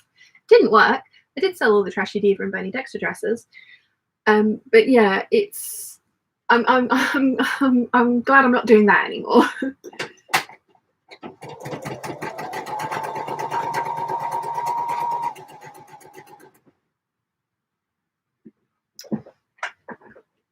Oh, get me thinking. And Claudia says, okay, get it, got the name. Yeah. I mean, $187 for a honey dress in a cotton or a rayon, I don't think is a bad price. I think that I mean, obviously the design element of that has, this is one of the designs that she was doing like 20 years ago, and so the design element has been taken care of, but the cost of fabric, labor, and you know, the premises of the shop and those kind of things, I think $187 is a good price for a dress like that. I don't think they're overpriced. I know some people have been getting very upset that the prices have been going up. I think it's reasonable. I couldn't make a dress for somebody for that price. I used to, and I've stopped doing it now because I wasn't making any money. I was paying the rent and that was it. I was making no money, which is another reason that I stopped doing commissions, because people just aren't willing to pay for the time that it takes to make something, and paying for my time and for the materials, there's no profit in that. So even if I charge them for my actual time at the rate that I charge now, there was no profit in it. So it was getting really expensive. I was quoting really expensive prices to people and they were getting upset and they were like, it's not worth it. And it's like, I'm happy to not take your money, it's fine. I'd rather not have the stress. So yeah, I don't think, I mean, obviously the 50, I used to, whenever they had a sale, I would go through and I would buy so many things. I've had beautiful silk pajamas from them that I got for like $20 for the pajama bottoms. And I've had some beautiful, beautiful dresses from them over time. None of them fit me right, but I wore them anyway. But that's actually, maybe I should make that an August project to try and perfect the fit of the honey dress. Because I have, like I say, so La Carla do that particular dress, but their cup pieces, I like the pleating, but the underneath cup had no shaping in it, so it just literally sat on the boobs, which was really sad. But the bodice piece and the rest of it fit really well. And then now that I have the Lindy Bop dress that I've taken apart, the bodice on that was too short on me, but that was easy. I can easily lengthen those bodice pieces. But it was the cups fit me really well. So now that I have those two things, I could smoosh them together. The Trashy Diva dress also had a side zip, and it was sewn like an inch at the top and then a side zip from there. And it was absolutely a nightmare to wriggle in and out of those things. I hated getting in and out of them because I had very fitted dresses. And, at the time I was tiny. So it was like really kind of a small space to get in and out of. But the Lindy Bop dress has a back zip, and I much prefer that. And you just put the collar at the Trashy Diva dress had little points at the back, centre back neck anyway. It wasn't like the collar went all the way around either. So there was no point for the side zip.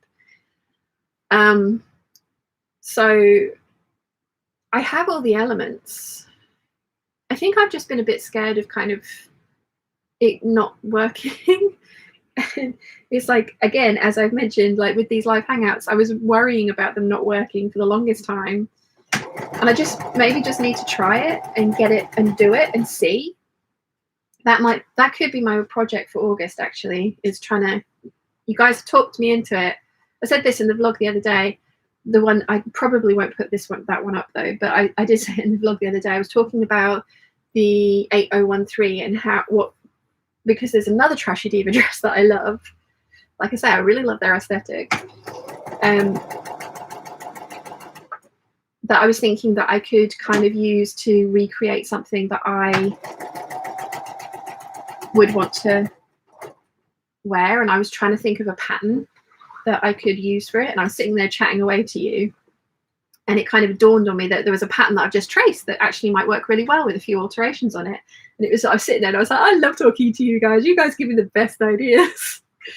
And I kind of want to put that bit of the vlog up, but the rest of it I don't want to put up because I'm in a bit of a funk.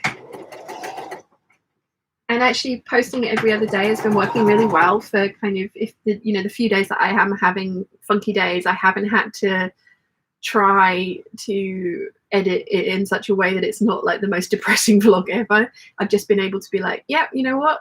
That's not going out to the world. I don't need to, I'm clearly in a funk. I don't need to share that with everyone. So, yeah. Oh, it's this. I was going to show you, wasn't it? Let me catch up with the chat and then I'll show you the other dress that I want to do it. Let's see. So Lily Bell said, I made the Gertie shelf dress and donated it as I did not like the bust cut across either. I just think that, I know that's there's an original Butterick like 1950s pattern that she's used as inspiration. So I know that they used to make dresses like that.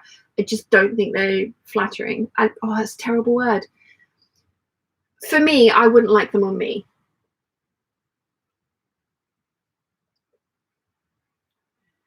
I do really like Huel. This is mint chocolate Huel.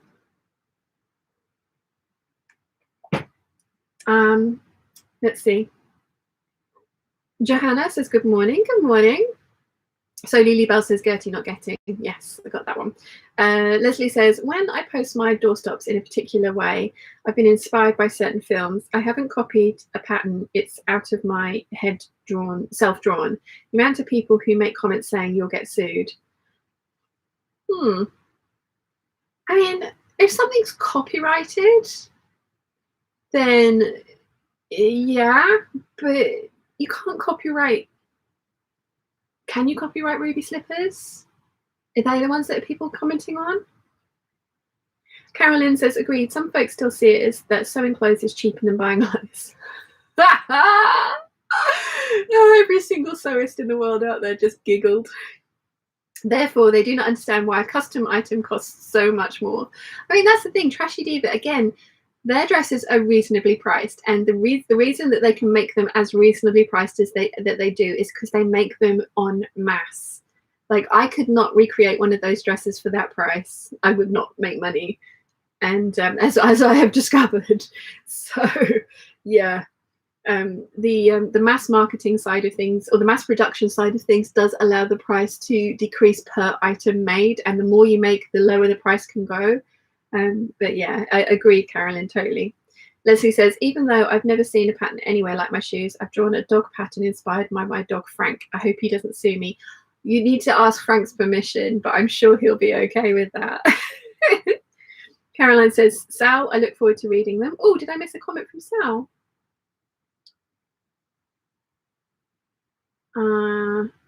Oh, sorry. Yes, I did. Sal says, in response to you making money from sewing, I'm going to start publishing my short stories on Amazon and start making money that way. I've written 34 of them. Ah, awesome. And Caroline says she looks forward to reading them.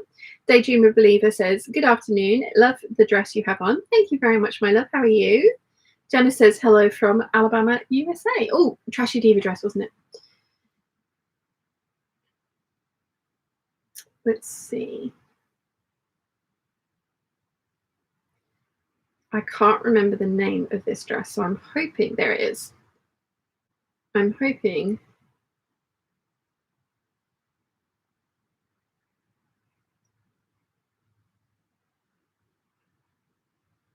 the Hollywood dress. That's the one. Now, let's see. Is there a good picture of it? Well, let's search for Hollywood dress. That would help, wouldn't it? Trashy Diva, because I've just gone for maxi dress. Trashy Diva Hollywood dress. Here we go.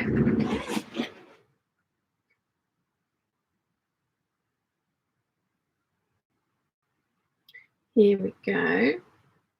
So, and I think that's the back of it, which is quite good actually, because these side panels here are shirred.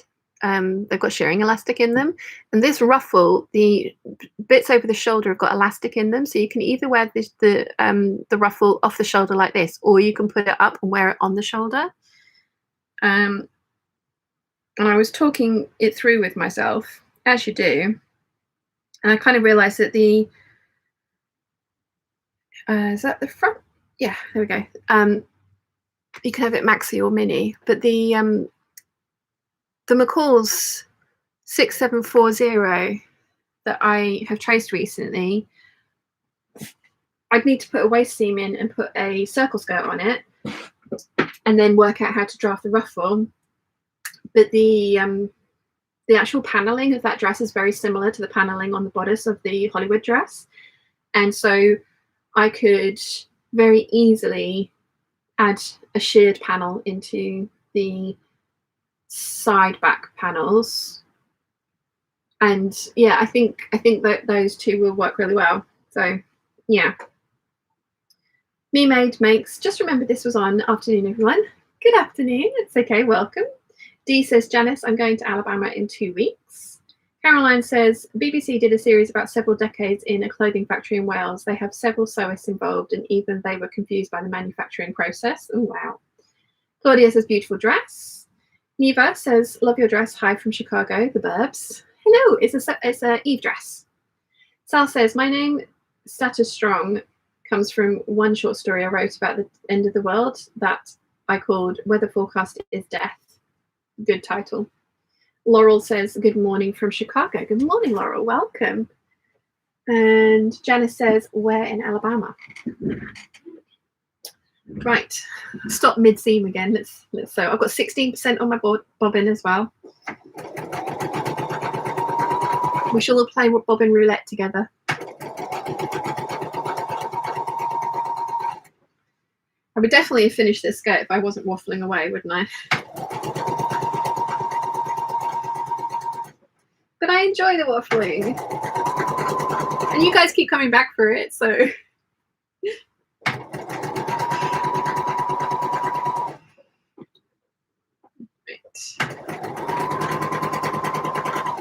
But yeah, so the Trashy Diva Hollywood dress is what I'm thinking I'm going to try and do with the super fancy rayon that Alexandra got me from Spotlight, and that Alison has got some for Mum. Mum's going to be very excited about that.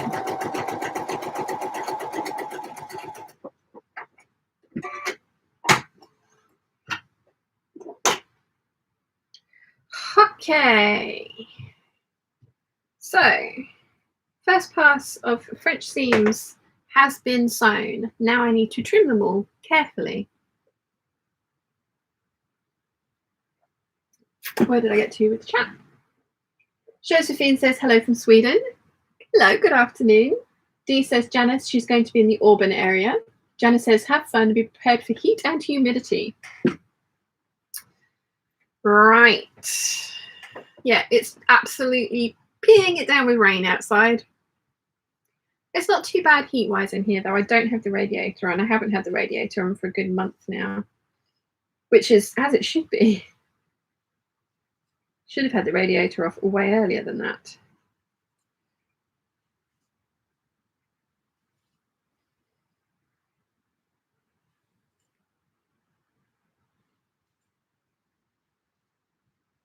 Okay, so trimming my French seams, dreaming of my honey dresses that I want to make.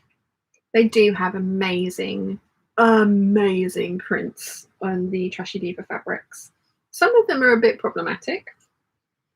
But then like it was deep sea coral and crimson. Oh, there were so many pretty ones that I just really didn't want to give up because I love them. If the owner ever decided to sell fabric as well as clothing,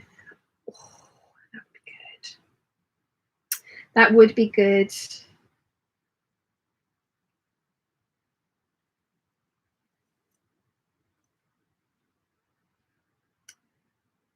Okay. And now trim the pockety bit. I would snap up a lot of the rayons that they've had from Trashy Diva over the years.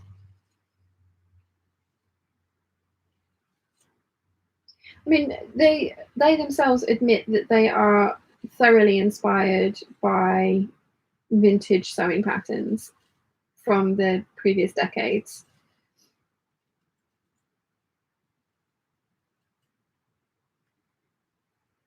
You know, and the Simplicity 4704 is the inspiration pattern behind the honey dress. You know, they're not saying that their designs are unique and original and that they came up with them themselves, and they're even inspired by vintage fabrics that they find and have reproduced them. I would love for them to reproduce them for fabric, but again, the company I find problematic, so I actually probably wouldn't buy anything from them, even if I'd be so sorely tempted. So sorely tempted. Right, so that's, oh, there's the other side.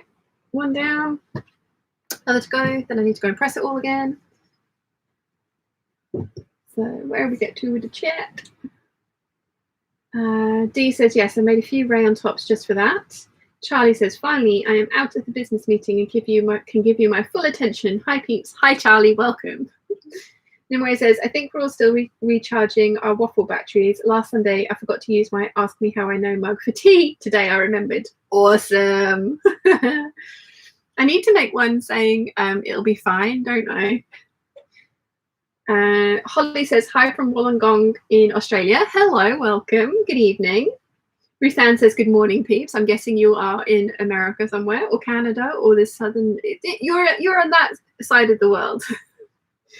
Jenny says, hi from Frankston, Victoria, Australia. Love your channel. Very excited when a new post goes up. Oh, thank you very much, Jenny, and good evening. Sal says, hi, Dolly. I am in Dapto. You guys, is that... I mean, when I say close, are you like a UK's drive across close to each other? Australia is so large. I am determined to come and visit you in Australia. I am determined to come and see you all.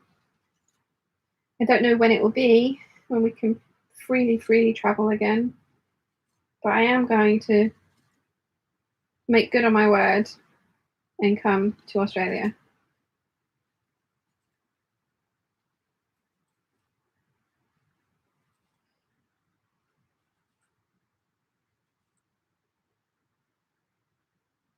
Okay.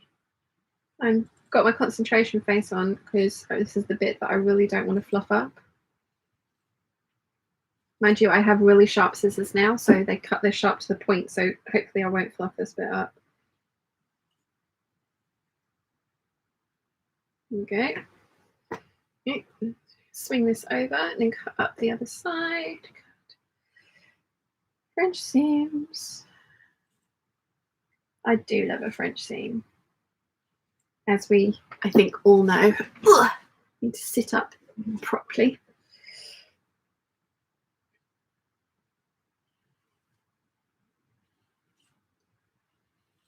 I'm really excited about this Eve dress, and I've got the Mopsy print, Mopsy Fun print under there as well, cut out as an Eve.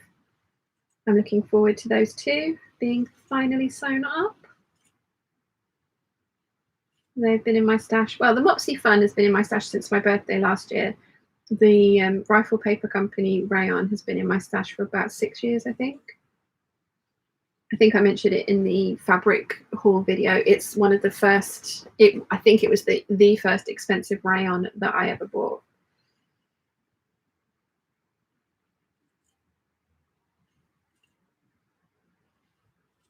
I have the Primavera lemons and oranges prints as well. The lemons I only could get a little bit of, although I have seen a few people, I have seen it in a few more places, so I'm debating whether I buy a bit more so I can make a dress out of it. But I've got enough for a long sleeve shirt, so I think that's what I'm going to do with that one. And the oranges I have 4.5 meters, I think, or 5 meters, and that's definitely going to be like some kind of big ruffly flouncy dress.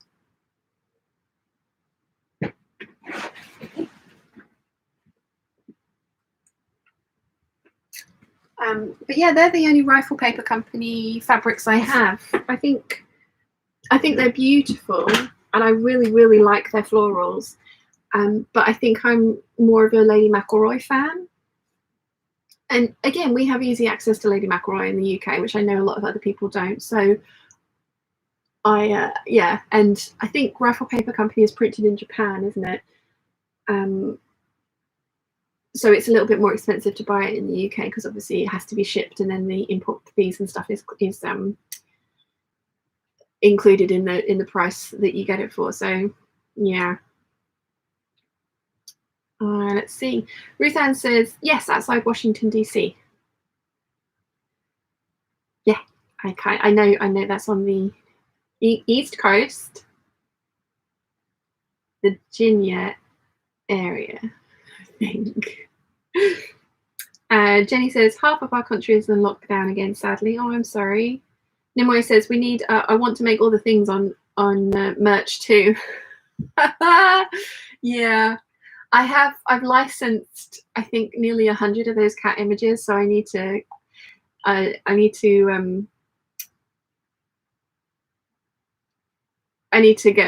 pull my finger out and get some more merch done. And I want to completely revamp the shop. I want to take everything out and start from scratch again. And I'm thinking I've been thinking about doing this for a while, and I know I've been saying this for a while, but I've been thinking that I'm going to do something along the lines of the sew along for next month. I am contemplating buying some Lady McElroy fabric wholesale, and then putting the fabric up on the shop, so that if anyone wants to follow along with the sew along, they can buy the exact fabric that I'm using as well. I wouldn't stock much of it. The minimum order is not that big, so I wouldn't need to stock loads of it, but I kind of think I want to do it that way. I like the idea of it. I know Marie, for one, is one that she very, very frequently will buy the exact fabric that I'm using for a sew along. I know she's done that with the scuba dress and the flamingo splash for the 5-panel circle skirt. And I genuinely do not mind that people make exactly the same thing as me. I know in the sewing community, some people get very sniffy about somebody recreating their look, but I don't mind at all. And you know that it's still a very rare piece. It's like the likelihood of us all turning up to the same event wearing the same piece of clothing is very unlikely. So yeah. Sal says, Sean, you better come to Australia or I'll do absolutely nothing. I am coming to Australia. I will come and bother you all in Australia at some point soon, as soon as we're allowed to. So Crafty Nana says, good morning from Ohio. Good morning. Alison says, I'm back. I had low blood sugar, so I had to treat it by eating cake. You can come and stay with me and the cats here in Bendigo when you come to Australia. Thank you very much. Wilhelmine says, update on my TNT work. Pattern cut out. Love it. Debbie says, I stick my tongue out when I'm concentrating sometimes. Yeah, me too. Glad it's not just me. Nimue says, right now it's not even looking good for traveling from Germany to the UK and back. Yep. I am on tenterhooks about the October and November retreats because so many of you guys are coming from abroad. I'm thinking that I may need to consolidate down to one for all the UK peeps, and then if the peeps coming from abroad want to transfer over to spring next year, then they can do that, or I can refund them. Yeah. I don't know what's going to happen. But yeah, Nimue, Laurel says, I've been to the neighborhood bakery for some breakfast pastries, and once I finish them and my tea, I'm going to reset some flutter sleeves, accidental tucks, boo. Pastries is a good way to bolster yourself for such an endeavor, Laurel. I like it. Claire says, any tips on leveling the dipped hem on the Eve dress? I never have. All of mine are in rayon, and I have never once tried to level that hem. Do you mean level it as in straighten it out for the finished dress, or do you mean if it has your hem gone wavy and you want to still keep the high-low hem? Yeah, sorry, am I confusing myself and you? Do you want a straight hem across, or do you want to level out a wavy hem that still have the high-low hem? Helen says, can you recommend any online fabric shops in the UK that are good for wearable toiles and fairly cheap? Yes, the Fabric Room. The Fabric Room, definitely. The viscose from them is around about £2.50 to £3 per metre. It doesn't include VAT, so you have to put that on top as well, but it's still really, really cheap.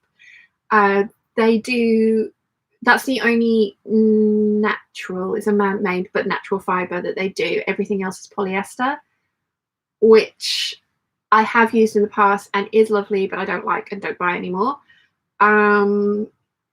If you want a natural fibre, I tend to buy calico, which if your final fabric is going to be like lawn or something, you need to use some imagination, because obviously calico is way stiffer than lawn. I also buy my cotton lawn for £5 per metre from eBay, and that is my lining fabrics. So yeah, Fabric Room and calico, and then eBay for cotton lawn. I've read that one, sorry. Caroline says to Helen, depends on fabric. I use pound a metre and just got some lovely cotton voile from EU Fabrics for £2.99 per metre. Claire says, I want to keep the dipped hem, but it's gone a bit wavy. Okay, so keep the dipped hem. Right, okay, so one method you can use, it is really tricky, but you can smooth your skirt out on a flat tabletop, and then you can put your pattern over it. And as long as you smooth everything as you pin the pattern over it, you can then use the pattern edge as a template. What else could you do? You could use a tape measure and measure from the waist to the side seam. And then as long as you use the same measurements for both sides, you could, you know, just slightly increase the measurements as it goes round to the back. Does that make sense? So you put the tape measure at the waist and then down to the side seam and take a note of what that measurement is. And then you move it over, the tape measure over incrementally, and then just make that mark a little bit longer. And then that, and as long as you mirror that on the other side, then that will also work. Like I said, I've never leveled my hems because I've never done that on any of my Eve dresses, and I don't know if they're wavy or not, but I've just embraced it if they are. Nobody's ever commented that they look wavy. Ilova says, good morning from Ohio. Love the Morning Glory fabric in front of you. Thank you. Elena says, good morning, good day from Helsinki. Good afternoon. So this pile of fabric is now needing to be ironed, and the iron is definitely hot, so I shall just be over here doing this. Talk amongst yourselves. The mannequins are, as you are looking at me, to your right, but that's the only place that they fit, so I'm sorry, they're never going to be in shot. So you can't move the mannequins whilst I've got my back turned to you all. Right.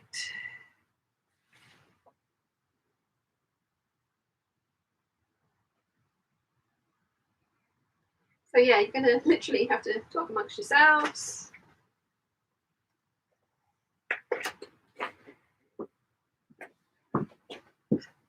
See, mannequins are there, but I'm afraid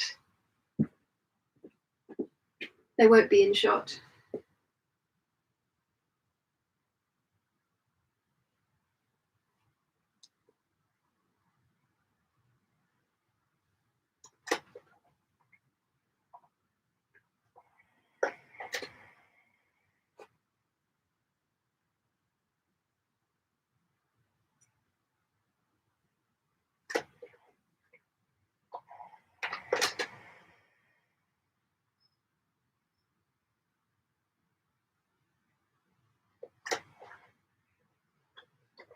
Okay.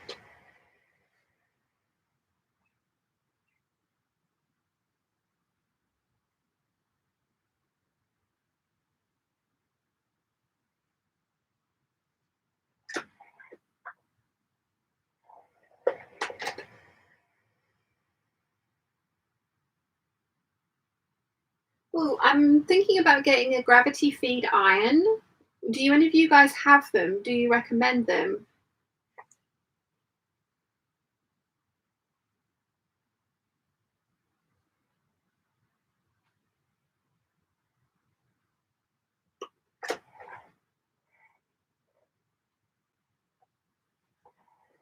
Because this one's not that great.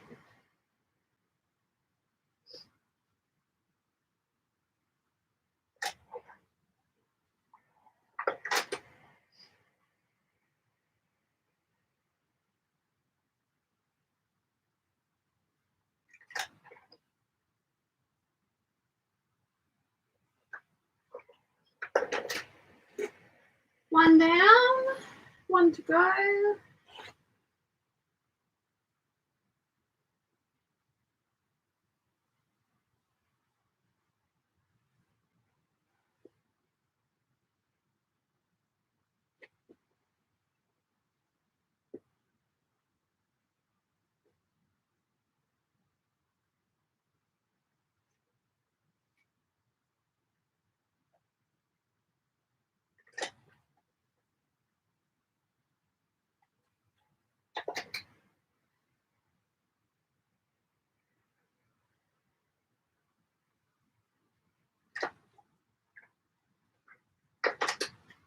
Sorry, this is really exciting, isn't it? Watching someone iron.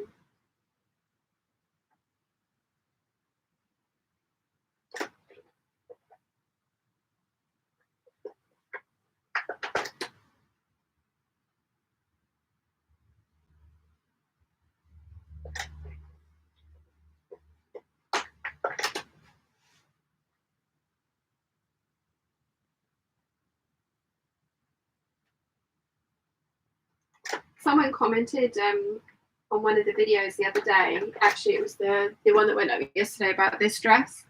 They said that they were looking forward to seeing me do a new silhouette because all of the ones that I do are tight bodice and big skirts. I think we had this kind of like conversation last week as well. Like people, the longer you sew, the more you discover the sort of silhouettes that you love and that you enjoy wearing.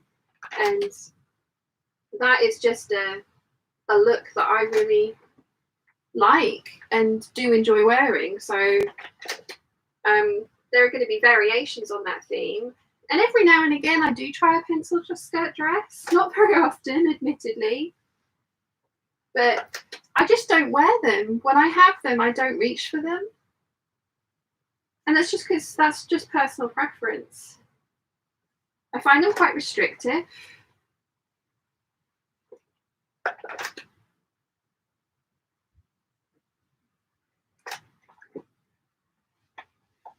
There we go.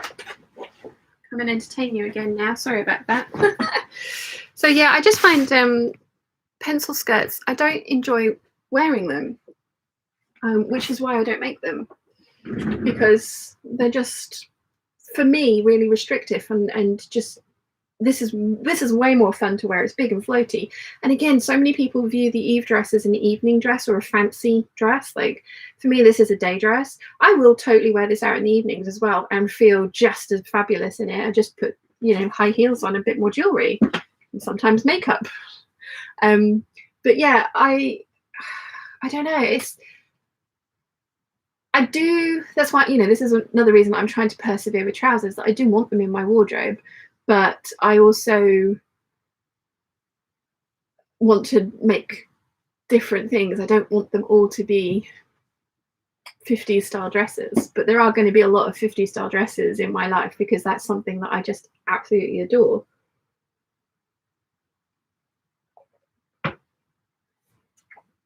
Where did we get to this? Where did we get to with the chat? Here we go. Claire says, great, thank you. Sal says, no mannequin to move, unsubscribing in 3, 2, 1.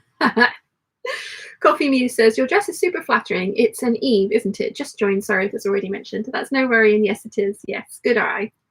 Sloths and Orchids says, Helen Smith, try the fabric room. Yes, second for the fabric room. Carolyn says, agreed, Sal. You can't desert me because you can't get my mannequins. Jojo's here. Afternoon, everyone. Good afternoon, Jojo. Susan says, hello from Adelaide. Love the Lady McElroy fabrics and have found a few independent online shops in Victoria, Australia. Have been buying quite a lot. Awesome. Have you checked out... Oh, what are they called? I got my trim from them. They have Liberty as well as... What are they called? Oh, it's going to really annoy me. Pit trading. There you go. That's what they're called. Have you checked out? I'm sure you know about pit trading, but if you don't, I know they stock Lady McElroy and Liberty as well. Sal says, mannequin lives matter. Julian says, I'm partial, but I love my Laura Star Iron second go that Julian says, I'm partial, but I love my Laura Star Iron second go that I like the gravity feed. Okay. I need a new iron. I have a really expensive one that just has never worked. I spent like £380 on that stupid thing and it's been fixed twice and it still doesn't work. This one's not great. I love that it's cordless, but it doesn't feel like it actually presses things. It kind of gets the worst creases out, but I never feel like it's fully like crisply pressed. Jojo says, I'm saving for a gravity feed, not recommendations, but my steam iron is on its last legs. Charlie is saying lol at Sal. Coffee Muse says to Susan, would you mind enabling those fabric shops? Crafty Nana says, I love my Oliso iron. They're the ones that stand up, aren't they? Heat settings are spot on. Low is really low. Hot is really hot. Steam settings are great too. Helen says, seeing her using them. So, sorry, predictive text, and it's on the sewing bee. Ah, yes. Anna says there is just something so elegant and everyday about 50s and even 50 styles and even 40s. Yeah, totally. Efri says good afternoon from the Netherlands. Hello. And Susan says to Coffee Muse, shops are patent scissors frocks in Wongarata, my designs and bright and seamstress fabrics. Cool. I love a little bit of fabric shop sharing knowledge. Yeah. But Pit Trading, they have loads of lovely stuff. I could very, very easily spend a lot of money on Pit Trading. They stock ex Zimmerman fabrics as well, and I swear the trim that I got is actual Zimmerman trim. So yeah, right.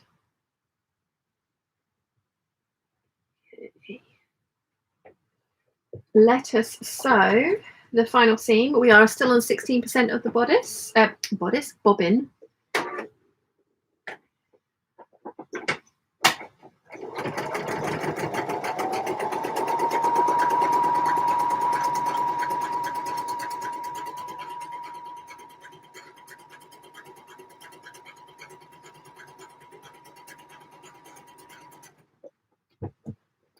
Hucky ducky. Coffee Muse says thank you to Susan.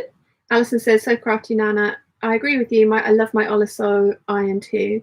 It's very forgiving when you accidentally leave it on. Anessa's here. Good day, everyone. I so miss waking up to chat with you. I so missed waking up to chat with you guys. Oh, and Alison says, I too have spent big dollars at Pit Trading. I found fabric shops in Melbourne that stocks Dolce & Gabbana. Oh, nice. Nice, nice.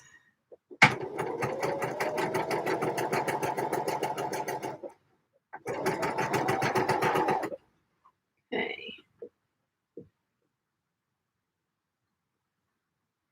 It's always fun to do.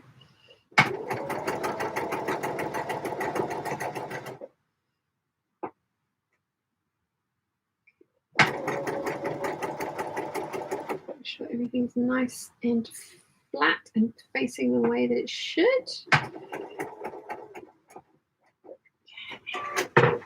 Pivot. Watched that episode the other day. Do love a bit of Friends. It's very nice having the TV down here to be able to watch Friends episodes whilst I'm sewing. I'm powering through the series. I started watching the series like about a month ago, and I'm on season 7 already. But then, like I say, I'm having it on, you know, I'm not watching them. It's on in the background because I know it so well that I don't need to concentrate.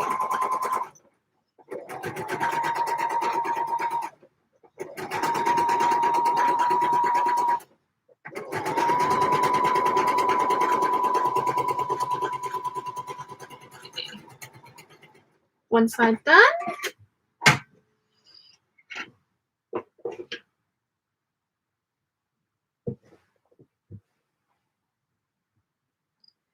One side done.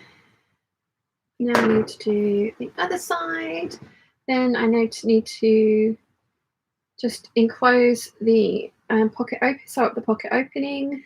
You know, just the top and the bottom, not the whole pocket opening, because that would be pointless of having put pockets in then. Bias bind the back edges. Then I can attach it to the bodice. And that's where we hope that it fits. Because I'm Franken patterning this together and it should fit.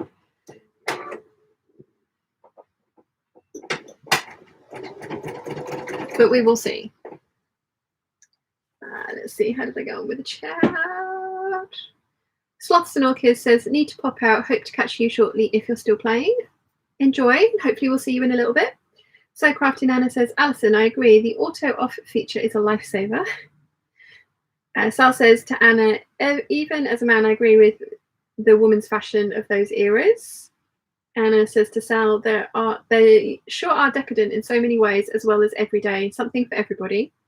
Sal says, sounds like you need a bar for food and drink in your sewing room, Sean, and you'll never leave. I mean, I don't leave the house very often now. I have my hospital appointment tomorrow for seeing the maxillofacial surgeon and the orthodontist. So I'm in equal parts really, really excited and nervous. I'm hoping that they will say that I'm going to be able to get the braces fitted, but I have a feeling that I'm not going to be able to get that done at the moment because I haven't been able to have my teeth cleaned as often as they would have liked me to. But my income has been cut in half, as has many people's, and £400 is a lot of money. So yeah. So I'm not sure what tomorrow's appointment is going to hold, but I'm hoping they'll give me another 6 months to get everything under control, and we'll see from there. So yeah, but I mean, realistically, I don't really leave the house very often at the moment because there's very little to do. Although our cinema has opened up again on the island, and they have charged me for my Cineworld pass, so I do need to go at least twice to the cinema. Might do that tomorrow, actually, after the hospital appointment.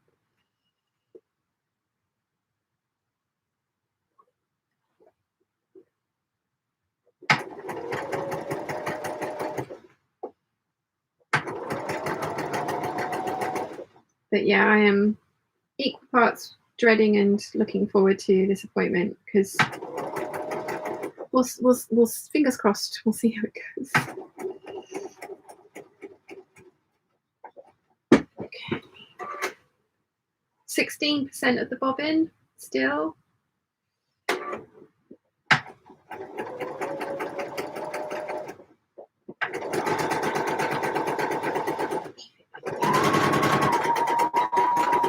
So I won't be able to fully finish these dresses today. I mean, even if I did have the bias binding, these are circle skirts, so I'm going to let them drop on the bias.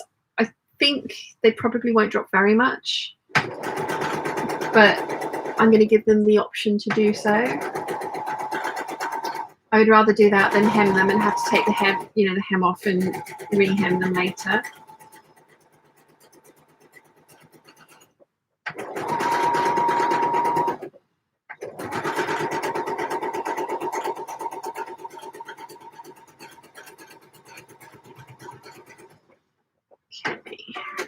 So second side seam is finished. Now I just need to do the pocket opening.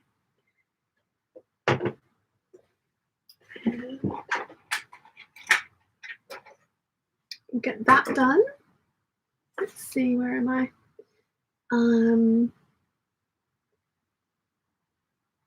Anna says to Sal, even the original 30s and 40s patterns are amazing. Eileen says, good luck tomorrow, Sean. Thank you very much, Eileen.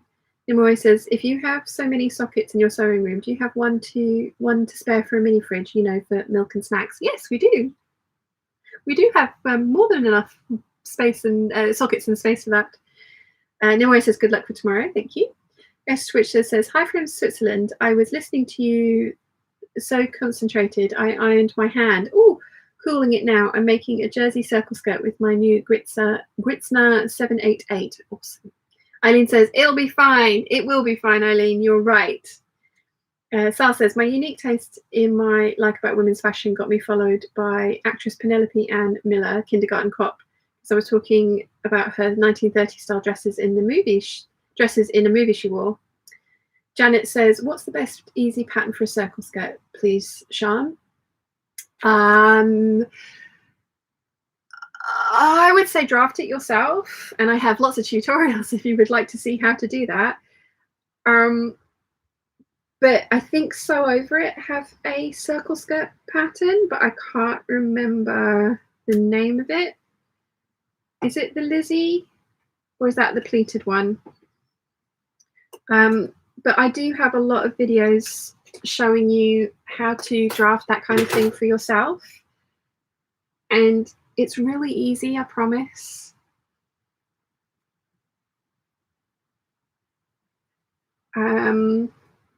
Otherwise, I know Simplicity have some circle skirt patterns, and I think Butterick do too. But there's a playlist on the YouTube channel, my YouTube channel, just in case I wasn't clear, which is the skirt series. And so there's like a half circle skirt, 3/4 circle skirt, full circle skirt, 5-panel circle skirt, chevron circle skirt. I'll show you how to draft all those things on that one. So there's that if you want to do your own.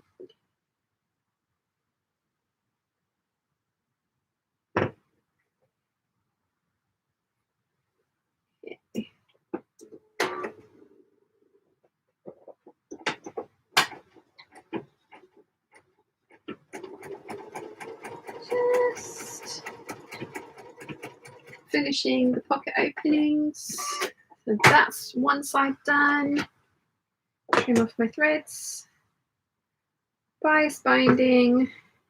Sew to bodice. Zip. Back seam. Lining seam. Lining to zip. Then we're nearly done with this one. And then I was going to do them both at the same time, kind of like batch sew the skirts as well as I did the bodices, but I kind of would like to finish one completely today. How long have we got? Over 2 hours. I'm not doing too badly. It could happen, right? It could happen. Okay. So let's put those together.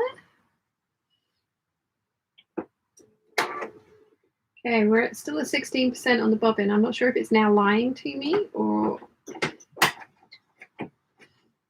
if I still have 16% on the bobbin. It's been a little bit temperamental after not being used for like 4 months. It wants a service as well. We're gonna book in and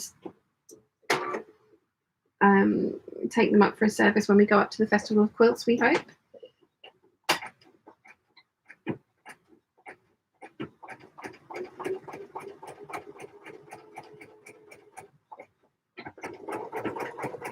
Hopefully Brett can fit us in.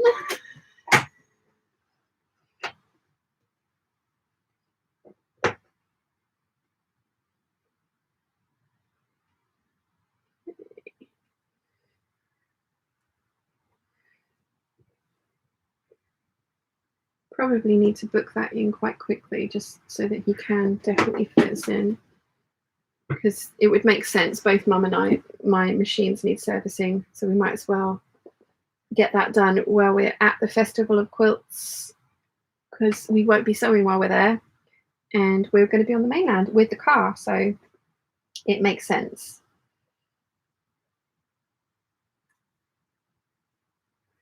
How am I doing with the chat? Charlie says, I love all of the Lady McElroy fabrics. Yeah.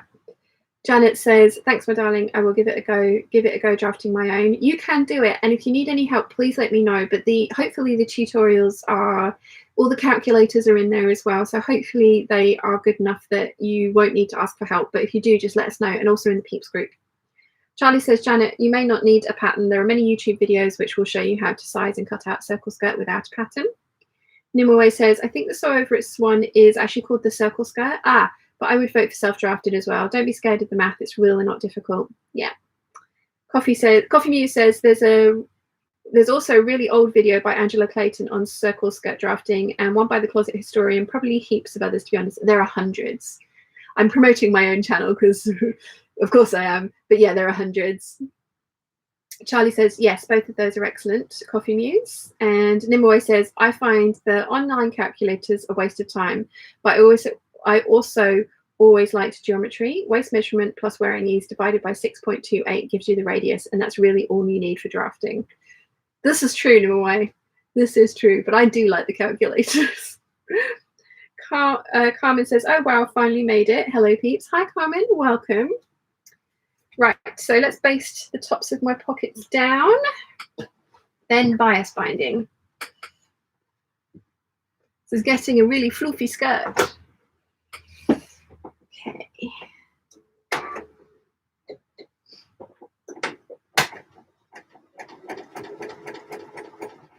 Okay. Number one pocket done. Oh yeah, my machine was lying to me. It's saying 16% and it is just run out. And it's still flashing 16%. Fibber, you fibber. So new bobbin.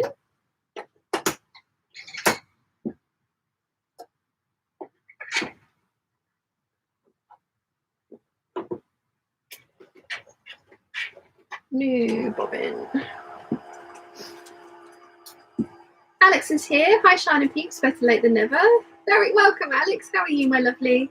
And Anessa says, hello, Alex. I really like this fabric. Really, really like this fabric. It seemed a little narrower than the bright, sort of like this one. So I wasn't able to get a shirt out of it as well. But I have got enough for a bag lining with some of the kind of beautiful teal faux leather that I have in my stash. So it is not going to go to waste. And that's why I've not got bias binding out of this one, because there was a really big piece left over. Right. Baste other pocket into place. Oh, pick up Bobbins red. There we go. There it is. Yeah, so there was a really decent sized piece left over, which has gone into my bag making stash over there. I haven't made a bag in ages. I want to make one of Erica Lee's lavender and twines, and I don't know which one to do. I think probably the Moonwake. I do like the Rudinea. I don't know if I'm saying that correctly, but I think I'm probably going to make the Moonwake. I also want to make a slouchy hobo bag. Whoops. Totally missed the bin there. Yeah. Oh, my computer plug is getting quite hot and it's resting against a plastic bag. That's probably not the best of combinations. Right, bias binding. Let's get that sewn on.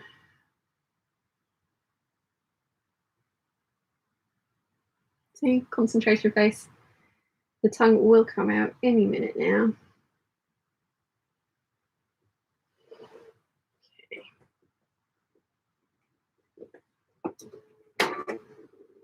Here we go. Oh, and put the needle back in the middle. So once this bias binding's on, I need to go and give the side seams a press, the bias binding a press, and the bottom waist seam of the lining a press. Then I can sew it together, which is exciting.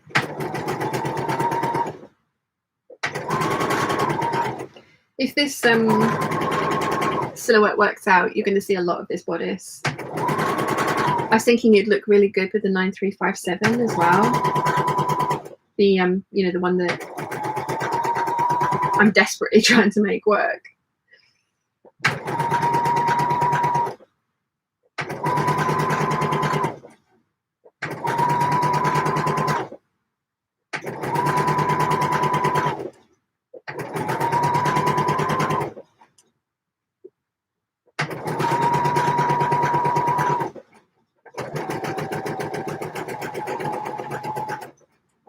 Okie dokie. So that's one side done. Let's do the other side. I was looking whilst I've been making this, the colours in this print there's the blues, obviously, the greens, a little bit of yellow, and there's also a little bit of dark brown, which kind of made me think, because when I go to the Festival of Quilts, I am looking for some dark brown wool, because I would like Mum to make me a jumper and a cardigan, if she doesn't mind. And I was thinking, I've got some really nice boots, dark brown boots as well, and with a dark brown belt and the sort of like chocolatey coloured cardigan, I actually think this could work, like in the colder months as well. I don't kind of limit myself to, this is a summer print, so I shall only ever wear this in summer. Do you guys wear whatever you want, whenever you want? Obviously within reason. I'm not wearing my scuba dresses in this current weather because I would cook. But given that this room is staying kind of hot in the summer, I'm thinking it's probably going to be a bit chilly in the winter, so my scuba dresses are going to be great in here in the winter.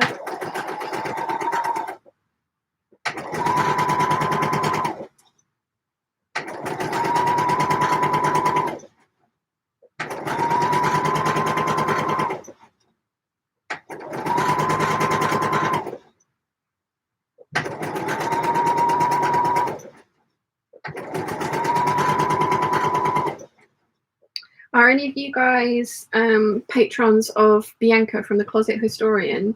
And if you are, did you enjoy her mini lookbook that she put up last night? That girl knows how to make clothes that look fabulous on her. The reason she's not shown them on her main channel is because they're very similar to a lot of things that she's done already. And in fact, some of them are just repeats of the same dress, but with just different fabrics. And oh gosh, she looks good in a pencil skirt. I don't think my secret girl crush is much of a secret, really, is it? But yeah, she put that up last night, and it was really interesting to see. She'd done a color blocked pencil dress with the leftovers from her Blade Runner pencil color blocked dress, and it just looked amazing on her. Very, very, very, very pretty.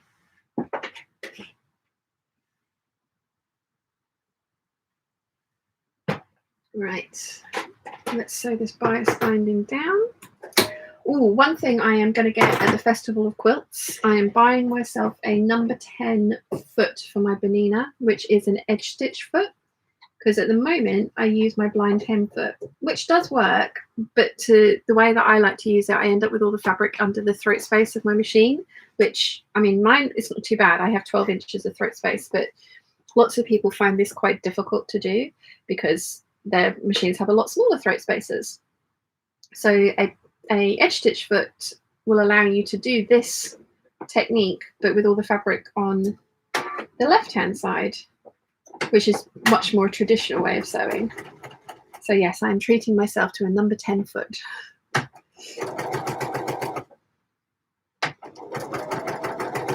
I think looking at the exhibitor list, Frank Nutt are going to be there, so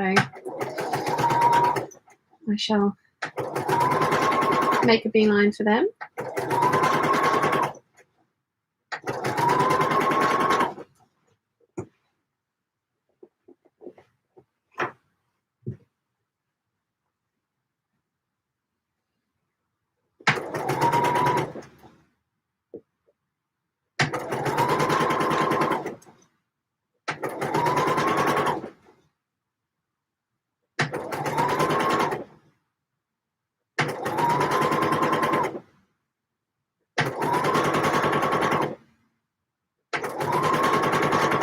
See what I mean? It gets quite bulky doing it this way.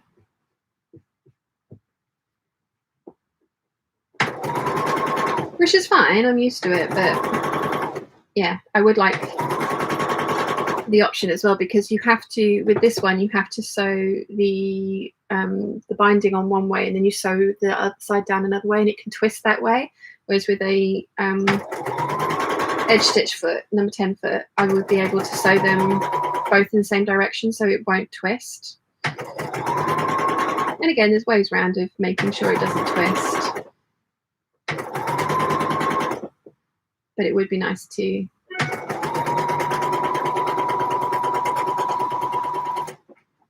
have the option of doing it the other way. Right, I'm just going to go turn the iron on now because I'm going to need it in a minute.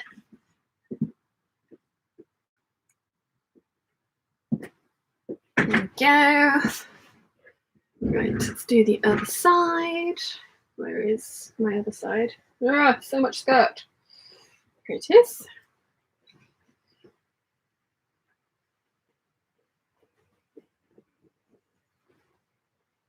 Okay. Catch up with the chat before I start this. Let's see. Sal says, by the way, if you want to see the dresses she wore in the movie, you could post on the Peeps group the 1930s dresses. Yeah, that would be great. Thank you. Alex says hi to Anessa. Caroline says to Sal, go for it. Anessa says to Alex, doing much better, thank you. How about you? Alison says to Alex, hello, Alex. Sal says good day to Alex and Anessa. Anessa says hi to Sal, how's things? Diana says, have you looked at the bag patterns by So Sweetness? So cute. I have the Appaloosa bag. I have made that. I haven't looked at hers for a while though recently, so I shall. Eileen says yes to wearing what you feel good in at any time of the year. Coffee Muse says, I'm waiting for the perfect moment to watch it. I love her too. Oh, it's good. It's very good. Charlie says, don't apologise. Ironing is part of the process. Nimoy says, talking of knitting, have you seen the knitting pattern on how to do fashion? Yes. I'm considering asking my mum to make one of them for me, the green sample, because pretty. Yes, definitely. Alex says to Anessa, fine, thank you. She says to Alison, hello, hope you're well. Laurel says, big fan of the number 10 Benina foot. And Alex says to Sal, hello to you, almost didn't notice you. Yes, I'm looking forward to having a number 10 foot. I think Mum has one, but it's in her case over there, and I don't want to not have my own. So I think that's one of the splurges I'm going to make at the Festival of Quilts. I have a very specific plan because we're only going for one day this time. We usually go for 2 days, so I get to shop the first day and then do all the quilts the second day. So I'm going to go straight to Stitch Fabrics and Rosenberg and see what they have. Fabrics galore are there, so I want to have a look and see what they have as well. And then kind of my Benina foot, brown wool. If I can find some more Debbie Bliss silk wool, I shall buy it all. And then I would like fabrics that are going to coordinate well with the Savannah print for my August capsule collection. So I shall be taking a swatch of my Savannah and seeing if I can find some stripes, and polka dots and gingham. Higgs and Higgs have restocked a chambray fabric with an embroidered edge. They've got it on their website at the moment it's blue on blue.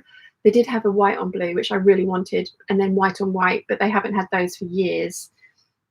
But they've restocked the dark blue one. And again, that's really sorely tempting me to break my fabric buying ban. But if they have it at the show, I'm going to get some of that. And I hopefully will be going to, the day before the Festival of Quilts, we'll be going to Selfridge and Bolt's warehouse to have a look at her selection of fabrics, which I am so excited about, hopefully. So, yeah.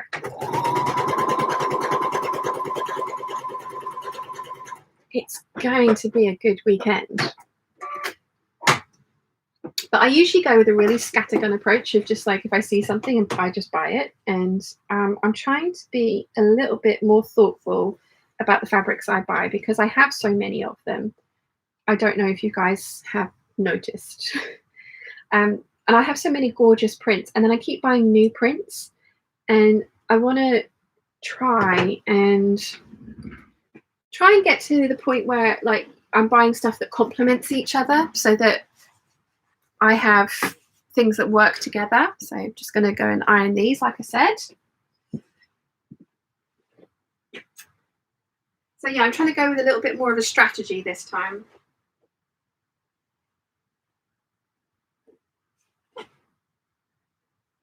I'll probably get there and that will just go out the window.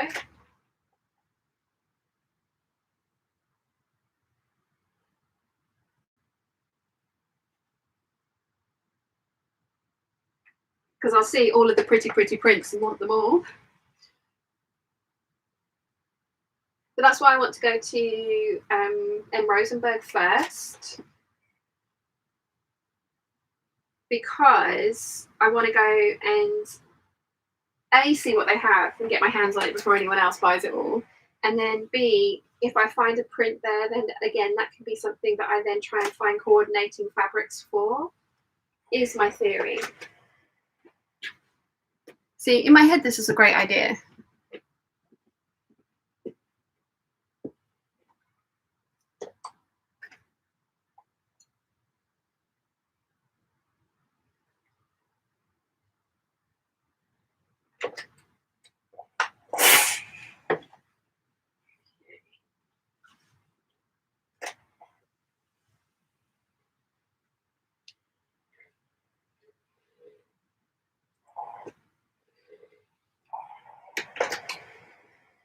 Press my side seams.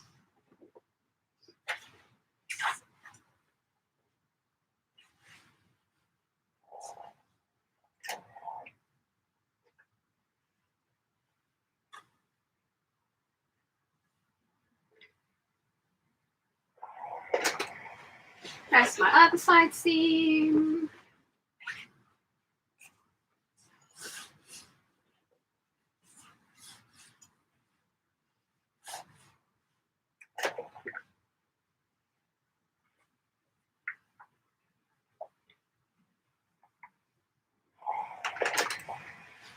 Press my bias binding nice and flat.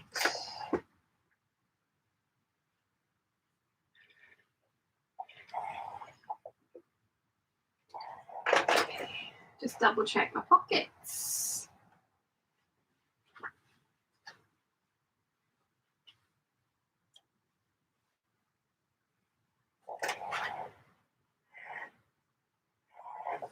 So good. And other pocket.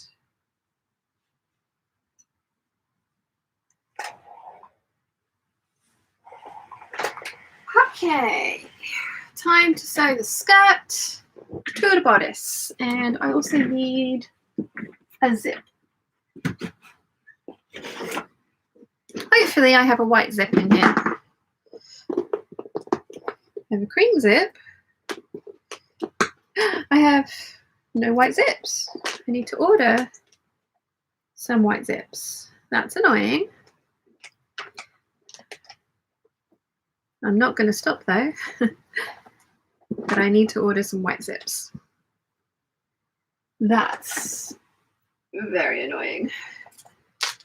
Cream will have to do.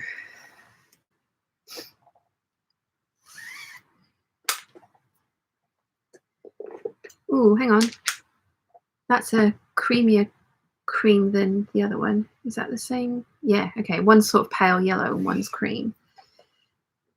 Yeah, okay. So I need some 22-inch white zips.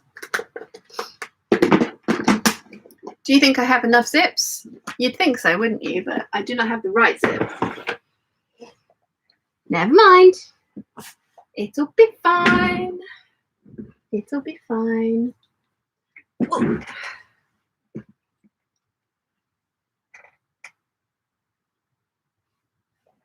Right, where are we up to with the chat? Francine says, I'm completing dress 5032 square neck butterick dress. Yeah, nice. I do like a square neck.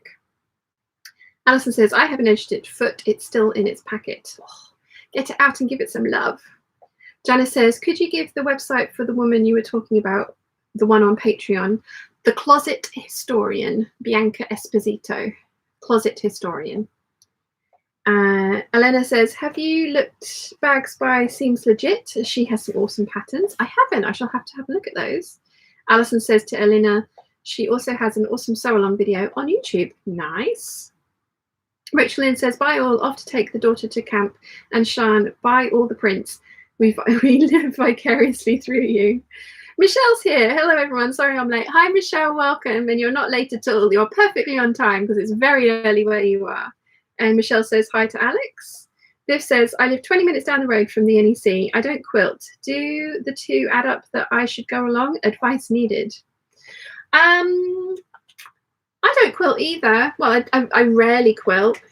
It is more quilt fabric, but there are apparel fabric companies there, like I say, like Fabrics Galore,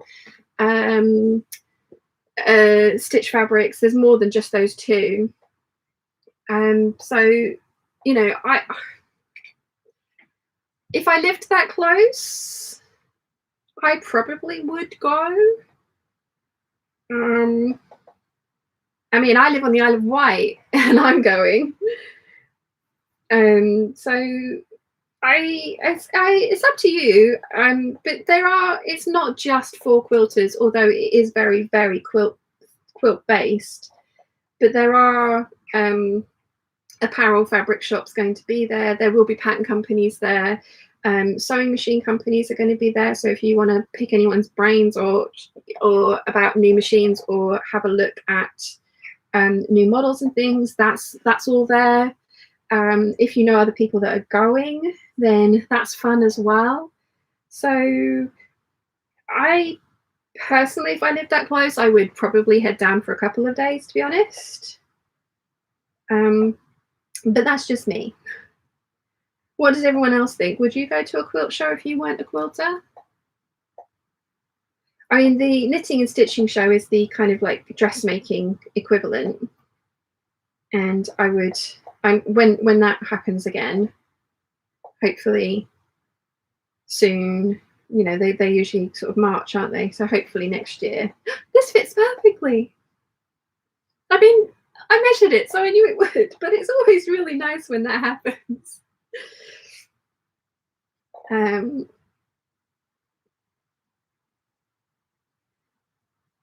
Yeah, what do you guys think? Would you go to a quilt show if you weren't a quilter?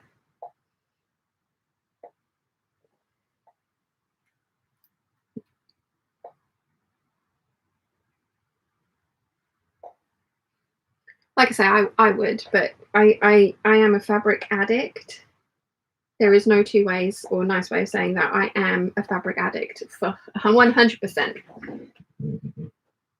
So any opportunity to go and stroke and play with fabric in real life is going to be jumped upon. Like I say, my boyfriend is buying a house that is literally behind the Goldhawk Road. I'm meant to be saving for a deposit for a house of my own, or for a house for the two of us together eventually. And then he buys one behind the Goldhawk Road. He's not giving me a fighting chance. I did tell him this. So, yeah. Denise says, thanks. Michelle says, so what are we up to this morning? I'm sewing the 8947. There we go. 8947. Alex says, Michelle, hi, my lovely. Hope you're okay. Jojo says, I'm not a massive quilter and I love the Festival of Quilts. I'm also in Brum, so it's really easy for me to. No pressure, Jojo, but I'm going to be there on the 30th. Viv says, good advice, thanks. I'm convinced I'll be the person wandering around looking baffled. Totally fine. Come and join us. Come on the 30th, on the Friday. There's going to be loads of us there. Come join the peeps. Michelle says, you can make clothing out of quilt fabrics. Some of the quilt companies are making some apparel type fabrics. This is a quilting fabric, and yes. Like Rifle Paper Company, I think they started off doing quilting fabrics and then have branched off into like canvases and apparel and things. So yes. Michelle says to Alex, doing well. Granddaughter just went home from 5-day stay. Can you say exhausted? She's 2 now and full of life and energy. Oh, how lovely. Johnny says, just got told you used to work for Playboy. Yes, I was a Playboy bunny for 2 years. I was a croupier, so I dealt blackjack, roulette, 3-card poker, and punta banco, or baccarat. Caroline says, in my world, there are only ½ inch and whole inches. Therefore, 5/8 of an inch or quarter-inch seams make me so disappointed in the world. Why make it all so hard? Do I quilt? Janice says, to doing quilt shows, I'm not a quilter, but totally enjoyed going with my daughter-in-law right before lockdown last year. Had a blast. Those quilters are amazing. And then Michelle asked Alex how she is. Yeah, I mean, that's the thing. I really like seeing all the different works that they put up as well. There's one quilt that I still remember. Let's see if I can find a photo of it. From one of the times that we went. It wasn't then because they were in Australia, so 2018, was that it?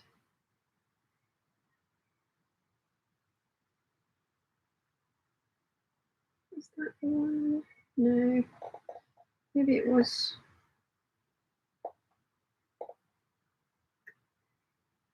This month. Oh, yes, it was. Now let's see if I can find the photo of the quilt. Here it is. Ah, here we go. This, if I'd had the money, I would have bought this. Like, how unbelievably beautiful is that? I just love it.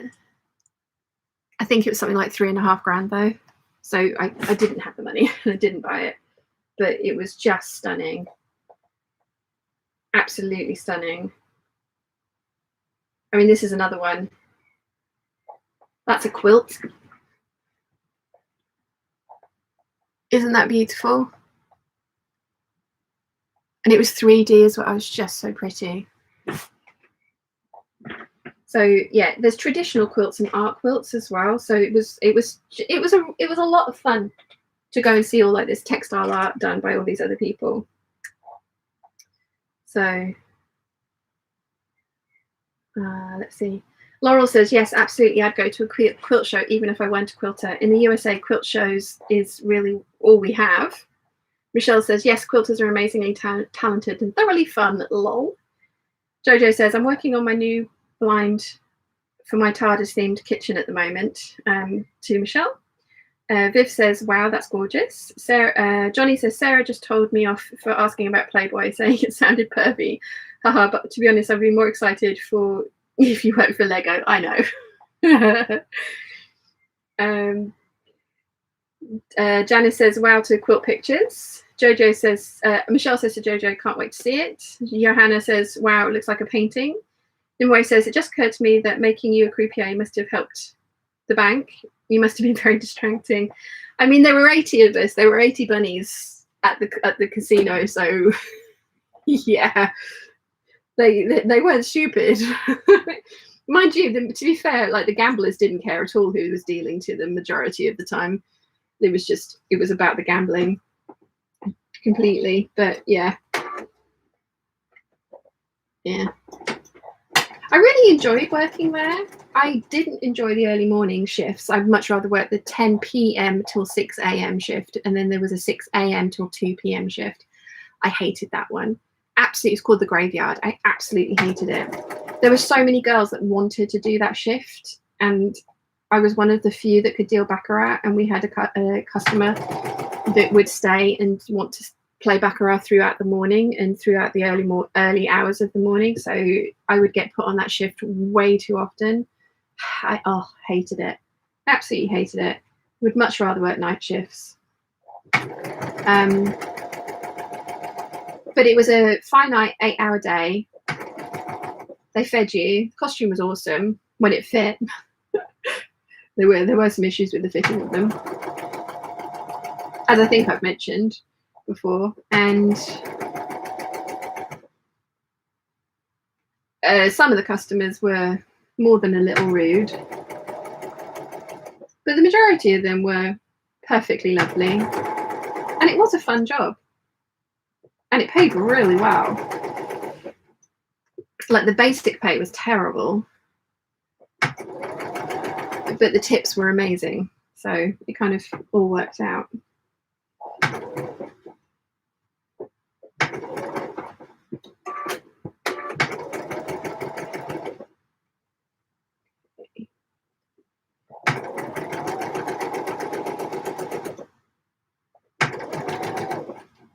I'm sewing this with the circle skirt side up because that's the one that's going to misbehave if I've got it under the presser foot, because there's more fabric in here. So I'm sewing it with the side up so I can just make sure that I don't get any tucks in it.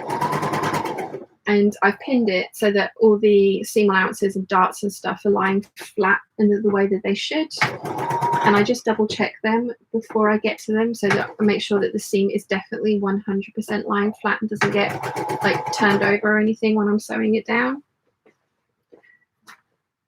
There you go, sewing channel, sewing tips. Sure, I'm teaching you all to suck eggs, but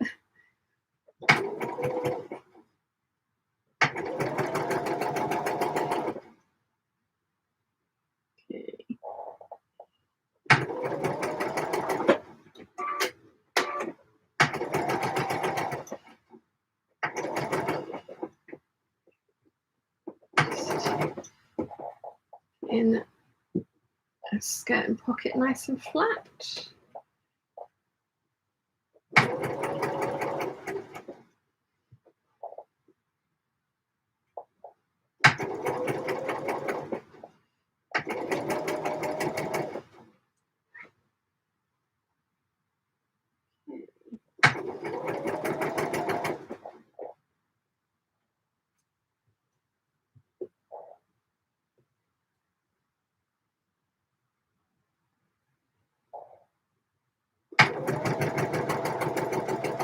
Nearly done. Then I can press this seam up. Then I can put in my zip. Just make sure this volume behaves itself. There we go.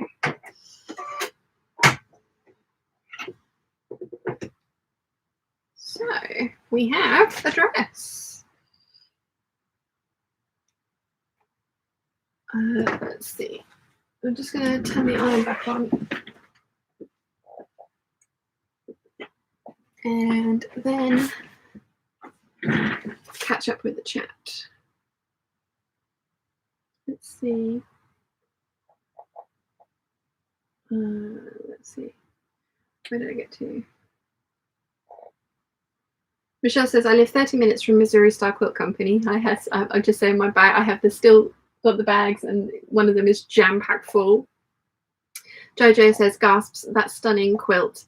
And at Michelle, she'll put a picture in the Peeps group. Carmen says, totally unrelated question. I'm short upper chested, so I usually need to lift the arm side. No issues on sleeveless. But if I want to add a sleeve to the pattern, do I need to adjust the sleeve pattern? Okay, so if you're when you lift it up, if you are changing the shape or the depth of the arm side, then yes, you will need to adjust your sleeve pattern. If you're lifting it up and this arm size stays the same, then no, you won't. Nimue says, how can people call quilting just a craft when there are pieces of art like that? Agreed. Michelle says, have you gotten a post office box yet? Still have Dad's birthday present, lol. No, I should be getting one by the 5th of July, Michelle. I'm just in the process of trying to sort it out now, and it's being a pain. Carolyn says, Nimue, you know that is right. All the beauties wander around. There goes all the money. It's sort of like us at the fabric store. Alex says to Michelle, I'm well, thank you. Sewing, I'm slow in following the chat. She's sewing, so she's slow in following the chat. Sorry. Michelle says to Jojo, I will have a look after the live. Not been doing much social media of late. Claire says, I'm with you on the night shifts. 4 a.m. is a beautiful time of the day, but only when you haven't slept yet. Yes. I couldn't get myself up at 4 a.m. to get to work for 6. So I used to go to bed at... Right, let's see, how did I do this? I used to go to bed at 3 p.m. in the evening and get up around about 11-ish or whatever 8 hours is after that. I think that works out. And then I would start my day at 11 p.m. and then I would have my day off, as it were, throughout the midnight hours. And then I'd go to work for 6 a.m. and then come back and go to bed at 3. So, yeah. And that worked for me because when I was doing the shifts that finished at 6 a.m, I would come home and go straight to bed and go to sleep. And so, you know, like going straight to bed and going to sleep at 3 p.m. in the afternoon, if I just finished work, felt natural. And I didn't have to fight to get up in the morning at 4 a.m. So yeah, that way around was much better for me. Very antisocial for everyone I lived with though. Michelle says to Alex, so glad you're doing well. I've seen all your great makes when going through messages on Instagram. They're wonderful. Starting my business, have 2 orders for quilt shops in Wales and 1 for a friend who lives just south of London. Oh, very cool. And Claire says to Jojo, where can we find you? A TARDIS kitchen sounds awesome. It does indeed. Right, let's press this seam and put a zip in, shall we?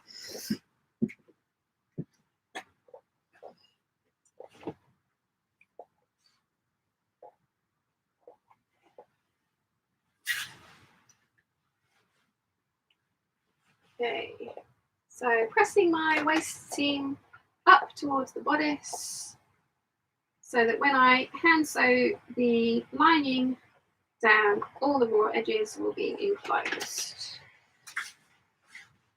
And I like to do this on my sleeve roll because it just makes it a bit easier to corral all the fullness, I think.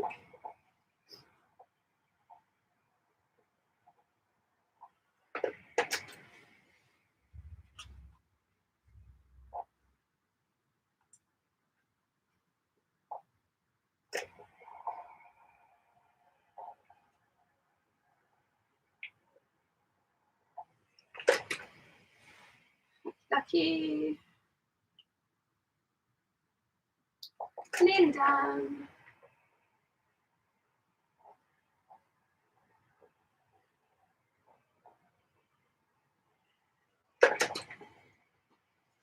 Okay. It's starting to look like a dress. Right.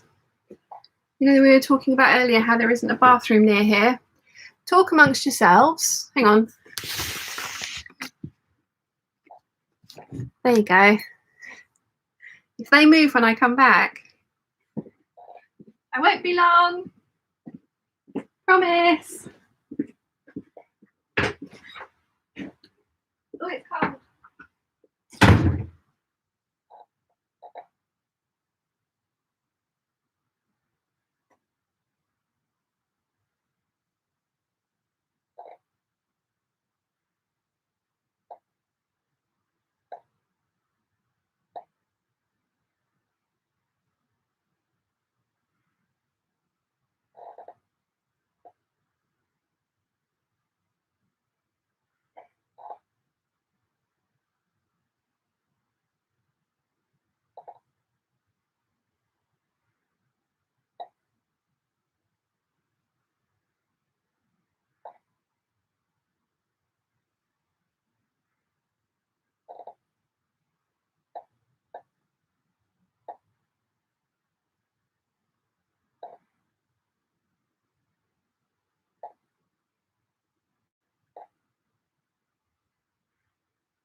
I'm back. Stop talking about me.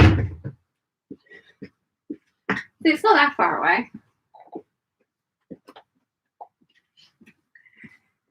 Okay. Hello. Ugh. Right. So let's see what you were all saying whilst I was away. Claire says, I'm on nights now. It should be asleep. Oh, gosh. Go to sleep. Caroline says, don't forget to hit like, show Sian some love. Thank you, Caroline. So Lilybell says, got to go, lovelies. Have a great afternoon sewing. Thank you very much. It was nice to see you. Janice says, I have to go. We'll watch the rest later. Bye, Janice. Sal says, about time. Moving mannequin time, Peeps. Caroline says, concentrate, Sal. Coffee Muse says you need to hang a sign around the snake saying back in 5. That's a genius idea. Yes. Joe says, where is the island? Is it Cornwall? Hi, by the way, I'm a lurker. Hi, no, it's the Isle of Wight. Little diamond at the bottom of the island. Cornwall's attached to the mainland. Alex says, Sal, get ready. Caroline says to Joe, it's the Isle of Wight off the coast of Hampshire. Caroline says, coast of Hampshire. Jen Pin says, any dog trainers out there? I'm sure we can get Susie to move the mannequins. We can barely get Susie to sit. Sorry, that's just really funny. Nimue says, the bottle pockets for my bag were 4 centimetres too high, so I cut off 4 centimetres, resewed the darts, pinned them in, and they're still 4 centimetres too long. How? I don't know. That's impressive. Charlie says, Nimue, that's a miracle of sewing. Oh dear. And Joe says, the Isle of Wight, thanks to Caroline. Right, zip time. I always struggle with zips when you guys are here. Let's see if I can do it today. Okay, invisible zipper foot on.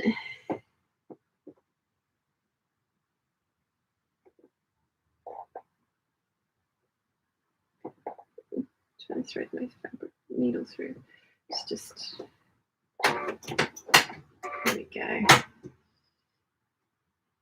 Right. Okay, so tell it that I've got the invisible zipper foot on. Move the needle over. Find zip, which is cream, not white, but it's fine. The fabric's actually like the lining's white, and the fabric itself is slightly off-white cream anyway. So cream zip was clearly an intentional choice. Do you believe me? Thousands wouldn't. Okay. I've got more than an. Let's not have another red zip debacle. Got more than enough room past the waist seam for that to go in. So here we go.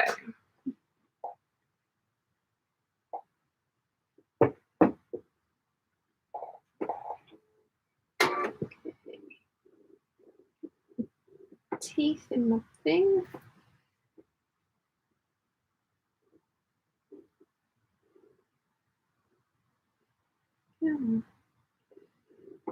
Here we go.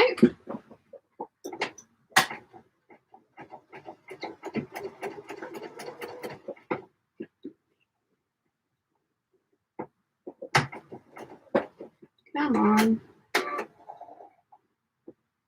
Oh, there we go. That's better. The little stopper at the top, the foot did not want to go back over the teeth.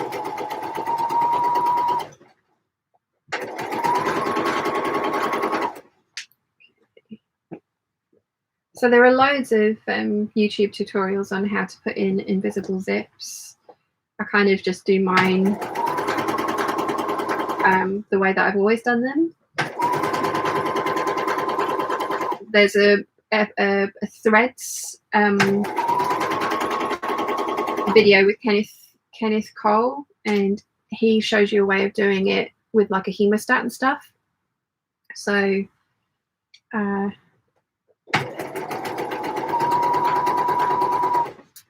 it's not the way that I do it, but there are many tutorials out there of how to sew in a zip.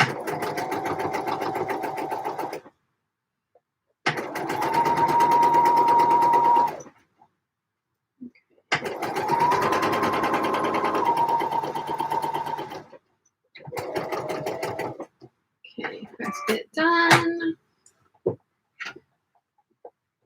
Jojo's put a message up that has been held for review. Jojo, what have you said that needs to be reviewed? And I have to get up to do that. What she said. Excuse the cleavage. Oh, it's just saying who she is on Instagram. I wonder why that got held for review. Maybe it's because you're not allowed to promote yourself on Instagram on here. I don't know, that's very weird. So Jojo says to Claire, I'm Jojo, Flat Battery Makes on Instagram. The main feature is Doctor Who Pulp Fiction mashup artwork I'm working on. Keep an eye on my Instagram though. And Kathy says, I like the tutorial with Kenneth King. Is it Kenneth King, not Kenneth Cole? Kenneth Cole. Yes, that's the one that I meant. I actually haven't tried it because I like my way of putting in zips. And I think, again, as I've said many times before, there is no right or wrong way of doing anything if you get the if you achieve the end result that you want with your method of doing it. And I've just gotten so used to doing my zips this way that I haven't wanted to try anyone else's way because, as I said, this works for me.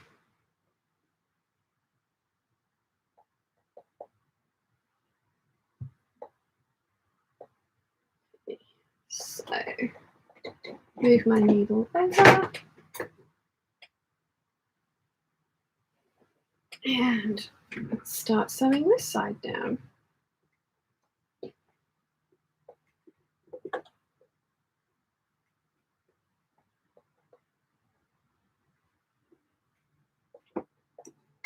Because there's a lot of people I know that don't really like an invisible zipper foot and they use the regular zipper foot. I like mine, so I use mine. Just getting it started over the little plastic stops in the top of the zip is a bit more difficult. But once you get the coils of the teeth in there, it's fine. There we go. Right, so let's just make sure I don't catch anything else.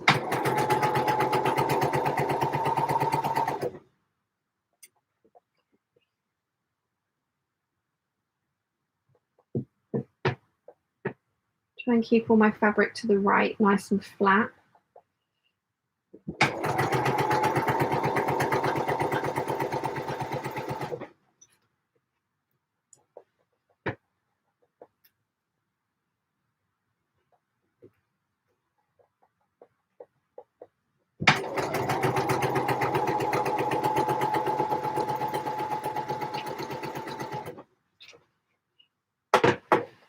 Just readjust.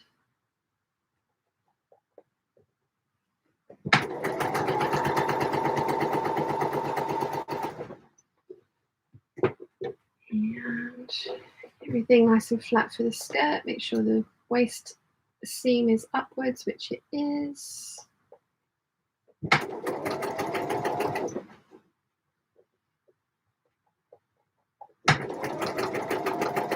I find if I'm going to have problems, it's usually when I'm going over a seam. But sometimes the teeth will come out of the zipper foot.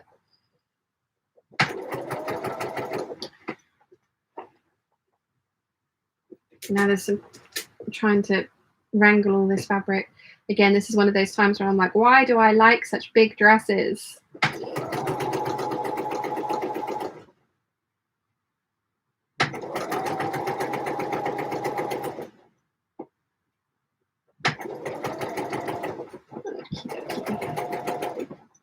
There we go. The zip is in. Trim off the threads, just make sure that it all lines up nicely. I did mark on my zip where my waist seam was on the other side, so, and it's pretty close, so it should all line up quite nicely. If it's out by like a couple of millimeters, I'm not going to change it. If it's out loads, if it's out like over 1/4 of an inch, then I will unpick and resew. But if it's only like a couple of mil, like this one's out by a mil, I'm not resewing that.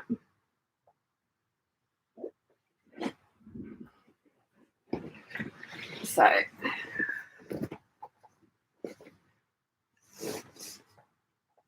don't know if you can see. It's just there's like a millimeter difference between the waist seams. But if anyone notices that, they are too close. Far too close. So no, I'm not going to unpick that.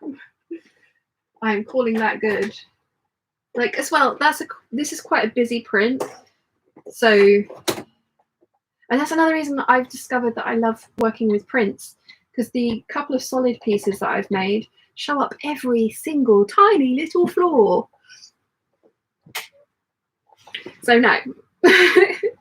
Right, sew the back seam together.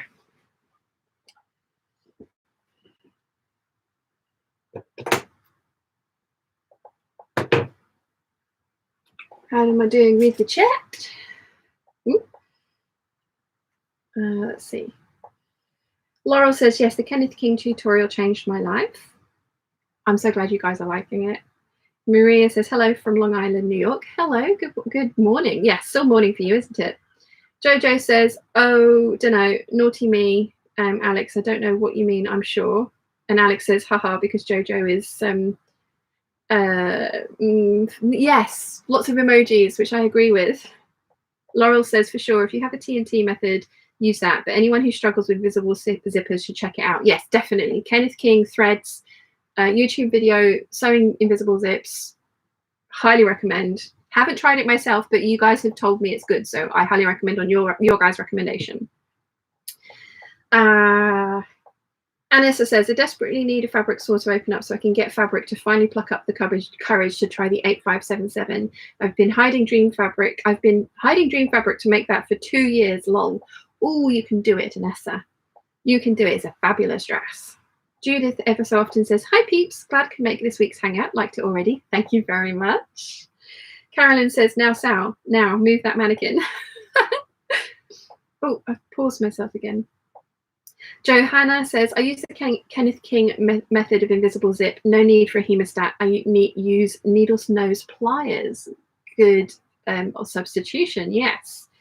Claire says to Jojo, thank you. I think I love all things sci-fi. And, oh, let me show you the fabric. If this dress works, let me show you one of the fabrics that I want to make it out of.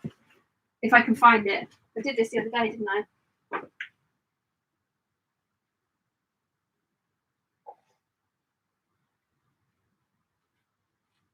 Oh no, where is it? Where is it? There it is. I can see it. It's in the most difficult place.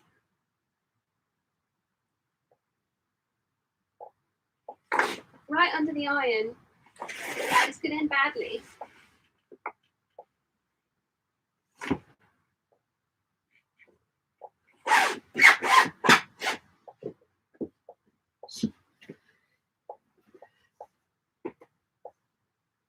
Isn't it awesome?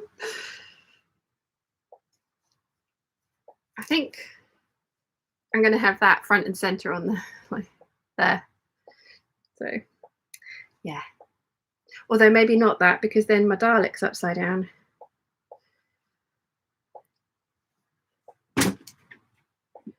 I'm so easily distracted, aren't I? Sorry. Caroline says, Anessa, I'm in the same position. I want a wearable toile because that's a lot of fabric and I don't want to risk my Lady McElroy.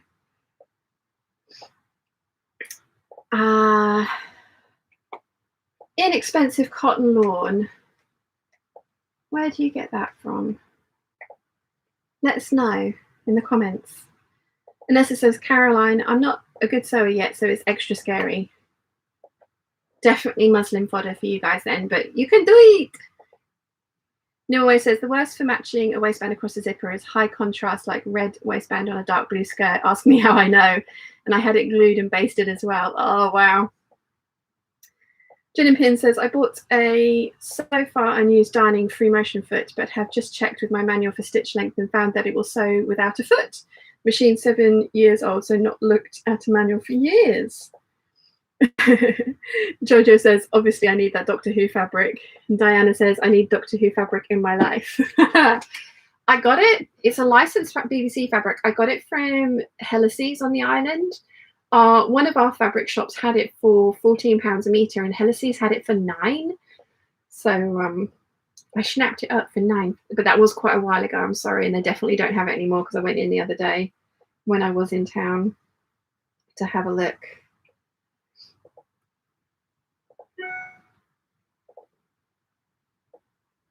Right, let's sew up my skirt back seam.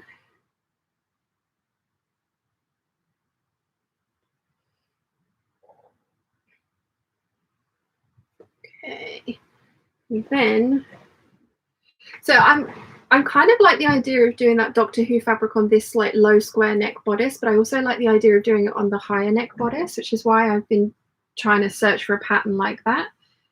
The 6244, I'm not going to redo that, like unpick and resew that dress, but I don't think that bodice is the holy grail that I'm looking for. So I'm going to go through my patterns again and see if I can find a similar high-necked, princess-seamed bodice, which is, I mean, basically it's a sloper is what I'm after, and that I can then add style lines to. And I really just ought to pull my finger out and do my craftsy classes and draft my slopers.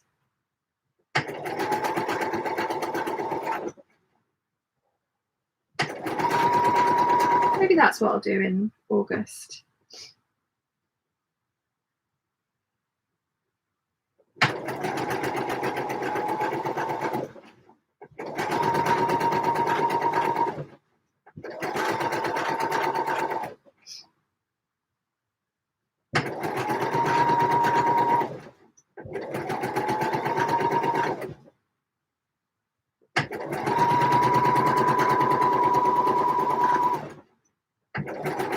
I also have some semi-naked lady zombie fabric down there that I need to make a dress like this out of as well.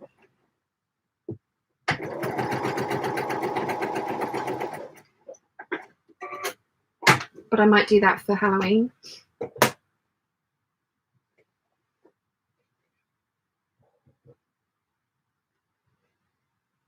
See, when you follow the Kenneth King tutorial, you don't end up with a little jog in the zip at the back. But I've never found that I've been overly worried about that. It's never bothered me. Like, it looks perfectly fine to me on the outside. And again, I'm not saying that makes the Kenneth King tutorial wrong. It doesn't at all. But that's one of the things that the reason that he does his the way that he does is so that you don't end up with that little kind of overlap of stitching on the back seam when you finish it. But yeah, it's like, as you saw, it went in really easily.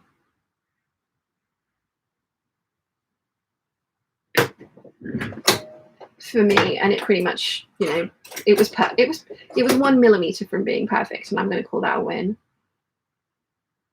Again, it's one of those things where you pick your battles. Some people it would really bug them that it was out by a millimeter, and like Nim always says, if it was a much higher contrast fabric, like the you know, like a plain fabric with a navy to red or something like that, I may well have gone in and unpicked that and then basted it into place to make sure that I got it perfectly aligned.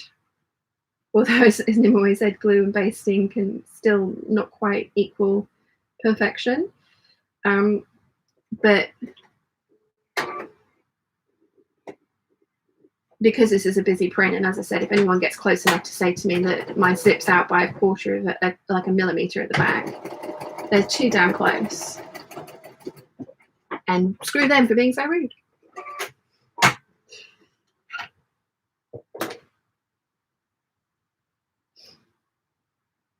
Okay, so just enclosing the top edge of my zip between the outer and lining fabric, and now I will finish my understitching around the neckline just to make sure that that all stays in place.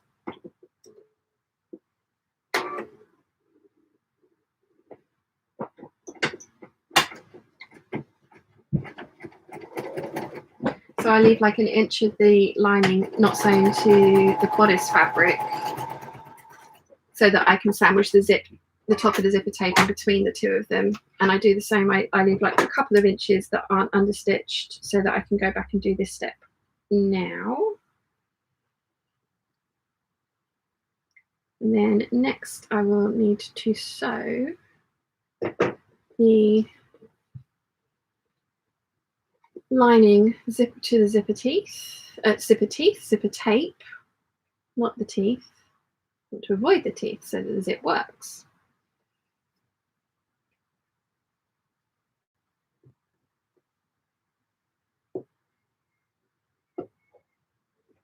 And then I will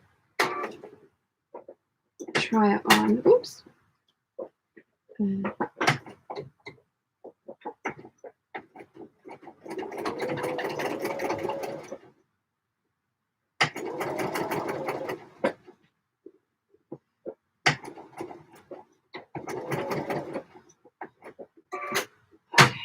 So I'm just going to finish this little bit off, then I will catch up with the chat. And then we are so close to being finished.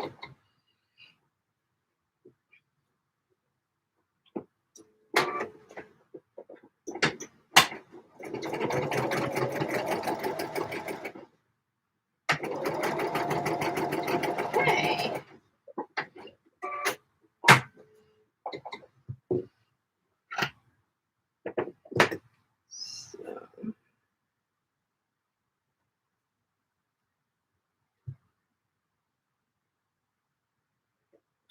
So how are we doing with the chat?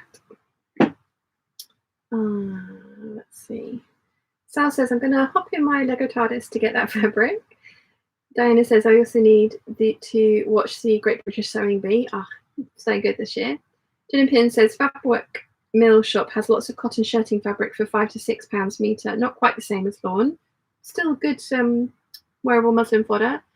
Caroline says, I need to get on with the revamp of my sewing space, but the builders are starting the front garden tomorrow and a funeral to sort. I have no time. Oh, gosh. Nimoy says, I hope to make my TARDIS toile de joie this year and make a wearable toile for it, but I'm holding off until next year because of pandemic padding. Don't want to alter that one.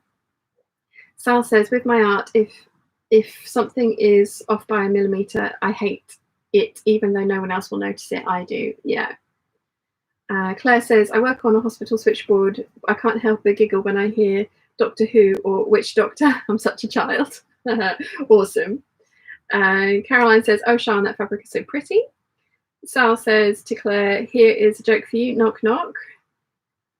Claire says, who's there? Sal says, Doctor. Doctor Who. Gin and Pin says to Nimue, I love the phrase pandemic padding.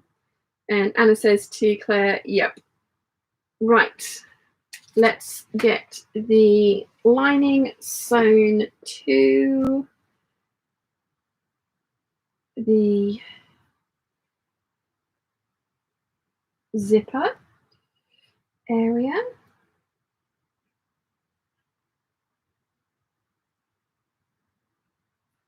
Okay, this bit I do pin. I think you've noticed that I've not really been pinning as I've been working, but this bit I will pin.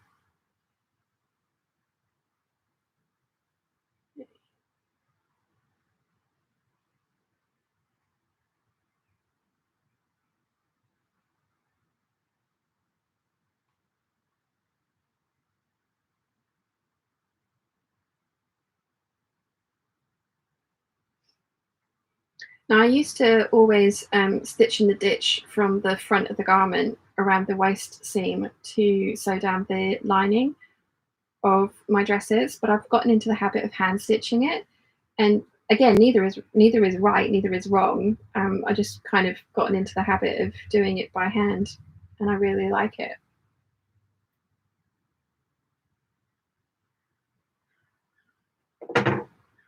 Okay, so my zipper foot back on. This is my regular zipper foot.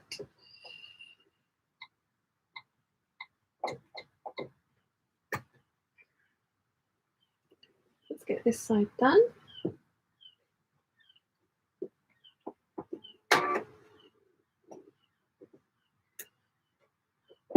Ooh. I've got to put my jewel feed down.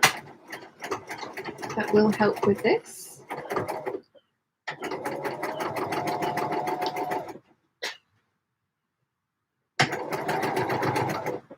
I was watching a vlog from somebody the other day, and she says pretty side to pretty side instead of right side to right side, which I liked. But she puts her pins in the same way I have here. So rather than perpendicular to the fabric, she puts them in along the way that she's sewing. And there was a bit of a time lapse, and she was like, and I'm going to address one of the things that I get told in the comments all the time, that I should put my pins in a different way. And she's like, I like putting my pins in this way, and I'm going to continue to do so. You do you, I shall do me. And I mean, again, like, you know, again, there's no right or wrong. I've got my pins in going like the way that she has them in, not perpendicular for this particular process, because I find that easier.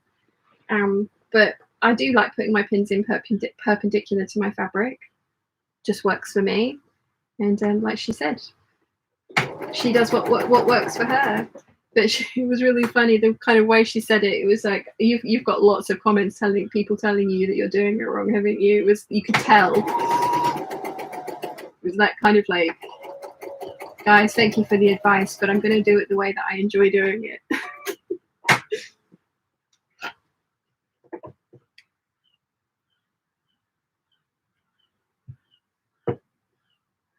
Okay. So, oh, I think I completely missed the bin there. Yes, I did. It went on the floor. Never mind. I'll tidy that up later. Just going to check that I am happy with the top of this, and I am. So I'm going to clip off my corner, get rid of all that excess. That went in the right place. Turn that through, and then I'm going to do the other side.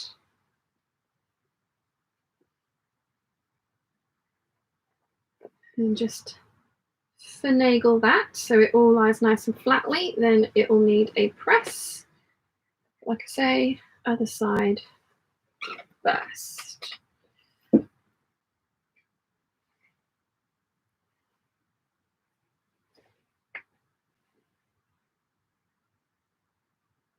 I mean, I'm kind of, in a way, I'm kind of glad that I'm self-taught, because I've been able to experience lots of different ways of doing things and pick and choose the ones that work best for me. I would have liked, I think what I would like is some pattern drafting classes.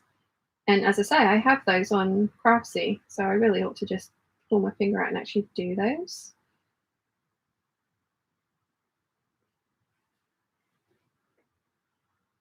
Because I do think I would enjoy making up my own kind of like style lines and things for patterns.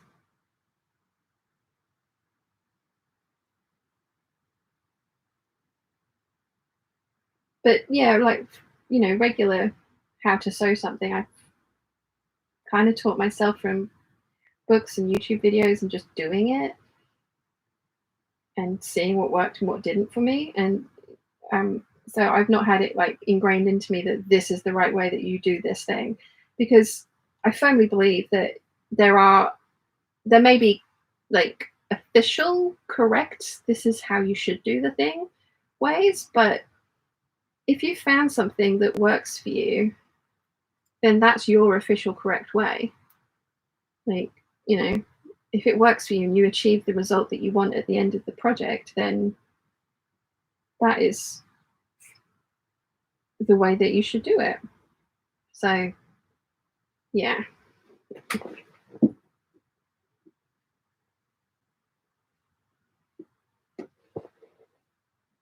Right. Okie dokie, let's get this one in.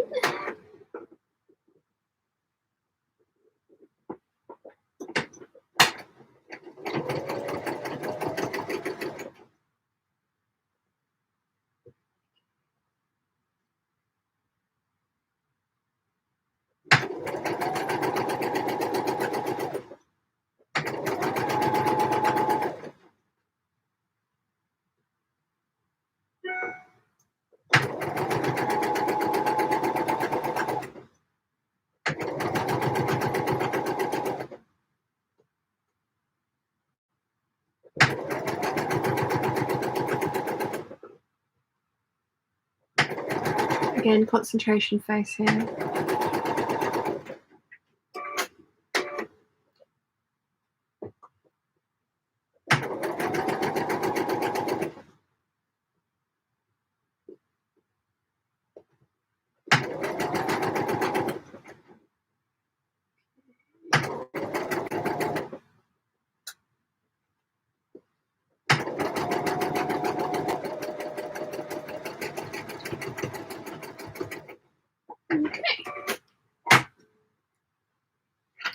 So 3 hours and 20 minutes. And I finished my skirt and put it onto the dress bodice. So let's just check this side before I trim anything, just in case. Yep, happy with that. So let's trim off excess there. Turn that through, then we can pin the lining to the bodice and start hand sewing it down, and then I can try it on. I mean, I can try it on now, but the lining might poke out of the top, which I don't want. So I'm going to sew it all down first. I'm gonna line up my darts. Again, this is something that I will pin, because if I just sewed this, I find that it can kind of creep round and you end up with a little bit of excess fabric, which is not ideal, not what we want. So I do pin this all into place, and I start at strategic points like the side seams and the darts, or the princess seams. It's darts on the back and princess seams on the front for this one. So that is a dart, that's not the side seam. There we go. There's my side seam. Get there eventually. That's better. And then I'll just slip stitch this into place. And I think one of the reasons that I didn't like doing slip stitching, you know, doing this by hand before, is because I was worried that it wouldn't be as secure.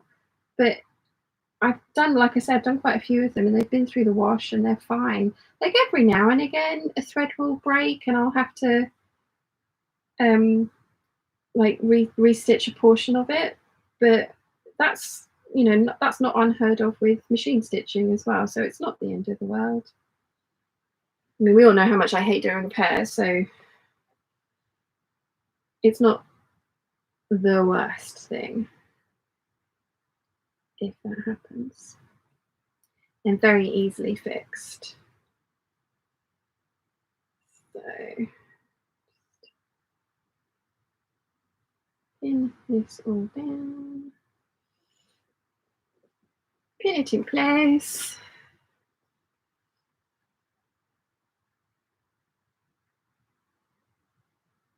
Then slip stitching. Are you guys team stitch in the ditch, or are you team hand sew in place? Or do you like a mixture of the two for, like, you know, different projects call for different applications of techniques, don't they? Okay, let's catch up with the chat. Let's see, where did I get to?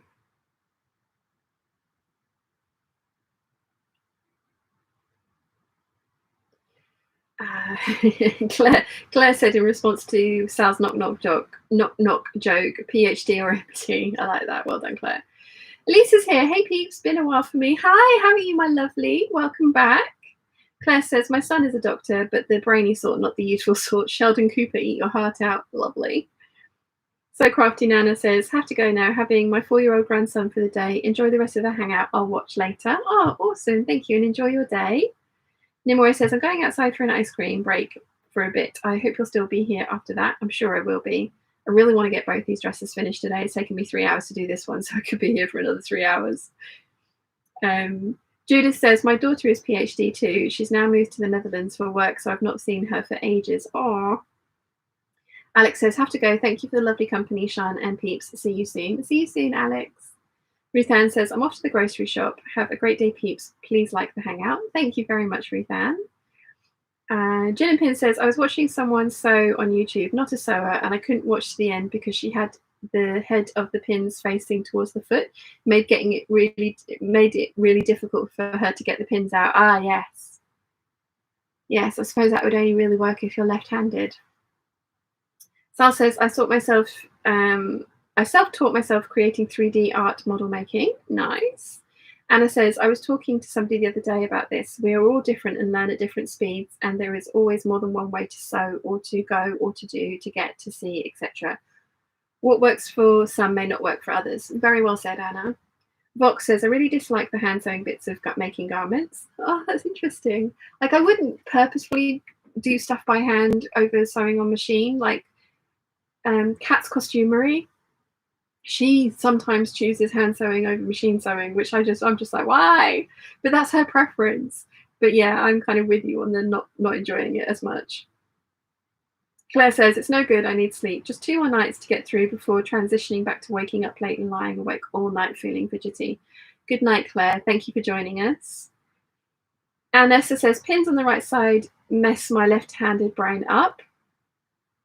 Jojo says to Vox, I think I'm a bit of a weirdo. Absolutely adore hand sewing and often really look forward to doing it. I quite often omit bagging out coats so I can hand sew the linings in. Alison says, yes, I'm still here. I'm looking forward to seeing how you've lined the McCall's 6891 as I'm wanting to make that dress later on this year. I'm trying to decide which of my Lady McElroy fabrics to do it in next. But I will be doing that sew along soon, I promise. Caroline says, I find hand sewing therapeutic. Elise says, mostly done in dirty machine stitching. Nice. Karen is here. Hey, Shana, hey, Peeps. Hi, Karen. How are you, my lovely? Gin and Pin says, I love hand sewing, but still trying to master my blind hem foot. I've never used a blind hem foot. Ever. It's the folding of it that gets my head in a twist. Jennifer's here. Good morning, Peeps. Good morning, Jennifer. Fox says to Jojo, I know it can be basically like therapy for some of us. I just like to see results faster. I'm kind of with you there. Right. We've got some hand sewing to do now. The other reason I started doing this hand sewing is because I was finding that it was really tricky stitching in the ditch with just pinning. I was finding that I was having to baste it into place first, and it was just like, well, if I'm going to baste it, I might as well just hand sew the damn thing. So I've been doing that. Let's see. Oh, Jennifer, thank you. She says, Jennifer's giving me $15 and she says, have some fabric on me. Thank you, I will. I'm going to the hospital tomorrow for an appointment with my surgeon and orthodontist. So I shall need some fabric money to buy some fabric for behaving myself after I don't bite them. It's very kind of you. That is what that will go towards. Right, let's get some hand sewing done. I'm really pleased that I finally, this thread's too long, by the way, before anyone tells me I know that. I'm really pleased that I've finally got this fabric made up because I've had it for such a long time. It's a Timeless Treasures fabric, and the designer, she does lots of florals for them, and I just absolutely adore her designs. I think she did the lemon Timeless Treasures print that I love as well, and I know she did it in the strawberry print as well, which I was so tempted to buy. I did behave myself and not get the strawberry ones. I had a bit of a fascination with strawberry fabrics for the longest time, and I have quite a few of them in my stash.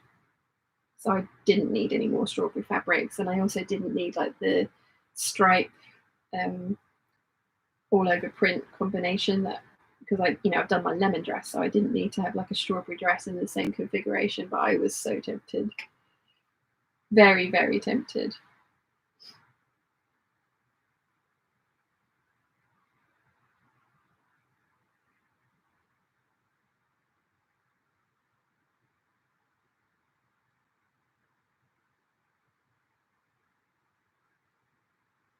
So I have got a bar of chocolate down here with me. My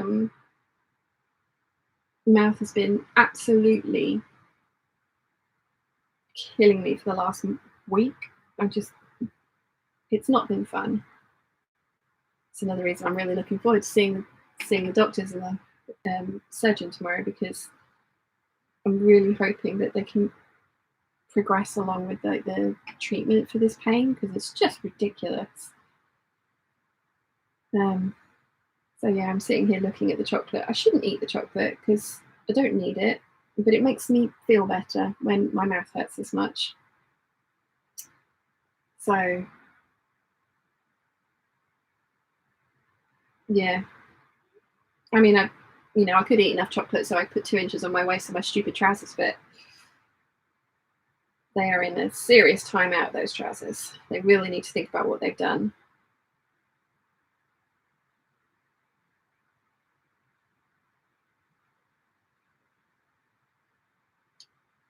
Okay. This is also, this dress is going to go really nicely with my yellow cardigan that Mum has knit for me, the Vian, and the bright green one that she's knit for me as well. It's going to go really nicely with both of those. So this is why I shouldn't have had such a long thread. It's got tangled.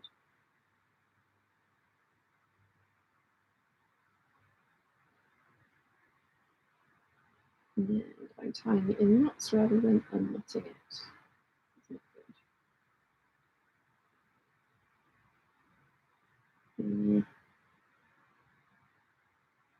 good.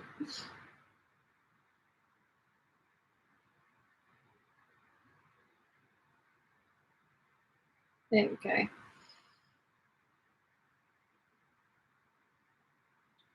So yeah, I've already got a couple of cardigans in my wardrobe that's going to work really well with this dress. But I am looking forward to having a chocolatey brown one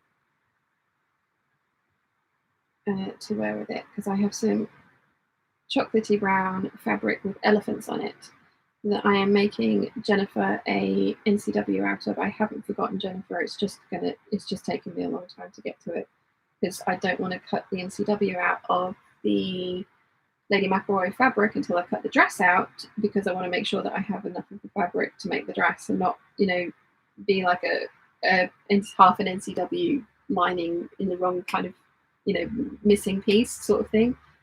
You want to cut the dress out first, and I need to get to that. And I'm planning on doing like a chocolatey browns selection in September, although I'm also planning on starting up my pirate capsule collection again in September.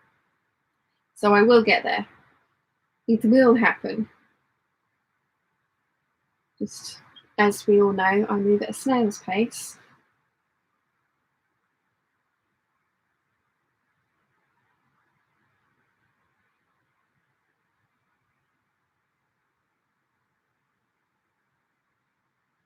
Yeah, I haven't made a bag in ages. Like a good long while, actually. And I have lots of bag making fabrics in my stash, and some really lovely leather hides as well, which are right up in that corner over there, that I want to make bags out of.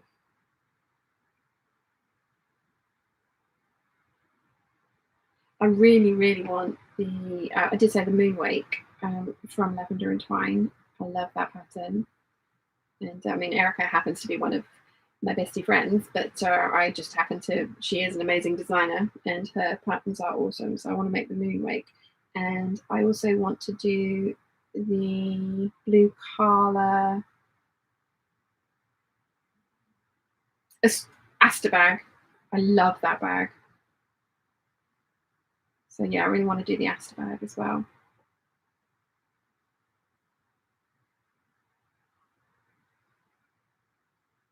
And I've got this kind of, I really want to make all these bags in like these beautiful prints and quilting cottons and things, because I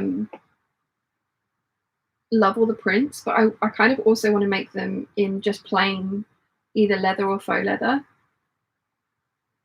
and then put the print on the inside. But then I'd constantly be going around being like to people, have you seen the inside of my bag? Look at this amazing print. But like the leftover of my This Morning Glory fabric is definitely going to be the inside of one of the teal kind of blue fabrics that I have. But the Asta bag is going to be a faux green leather, and then, you can't quite see them, but all my corks are up there, and I have one that's got leaves all over it, funnily enough. So I want the Aster bag out of that.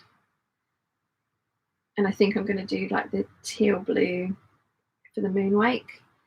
And I kind of want to do it with rainbow hardware, but then also rose gold hardware. I can't decide. See, this is the thing. I want to make all the things, so I end up getting paralyzed and then making none of the things.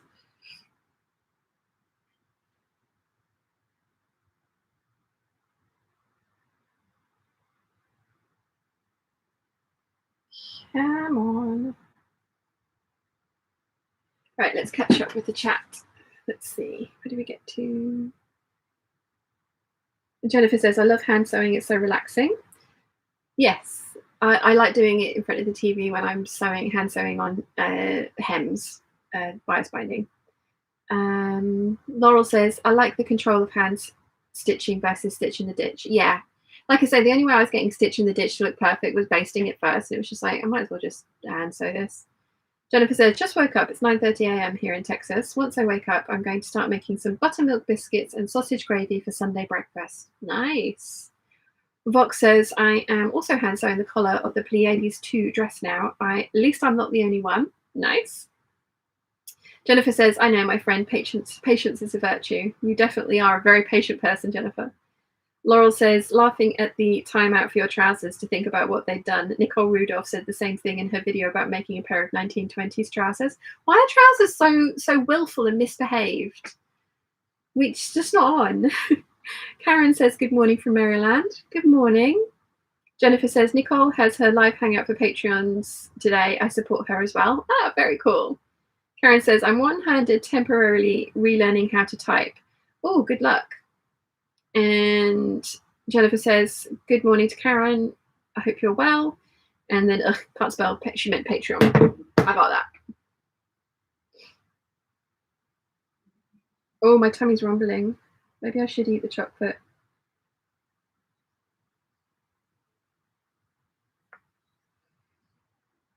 Oh, don't know what we're having for dinner this evening. I'm not cooking. We've gone through all of our HelloFresh meals. So it's up to Dad.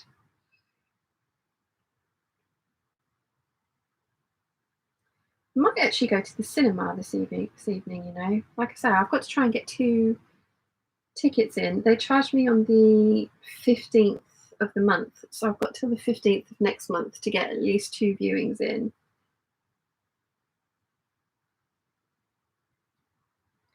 But yeah, I might go to the cinema. I want to see Cruella, and there's something else that I want to see, but my Cineworld app has stopped working. So I need to try and rejig that. I think there's either a new website or a new app or something.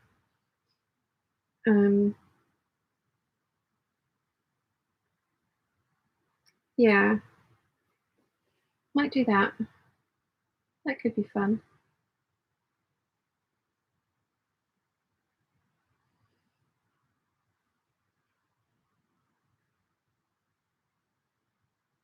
Yeah, so these are like not super tiny, neat stitches or anything. I'm literally just slip stitching this into place.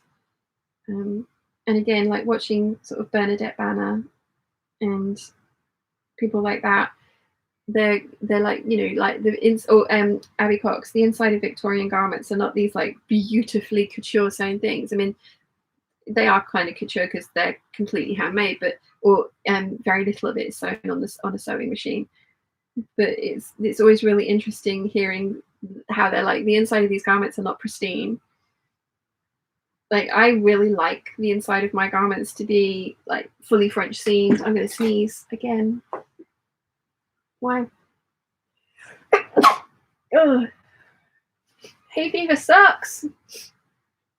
Yeah, I like the inside of my garments to look nice and cleanly finished and neat. But you know, this hand stitching, if we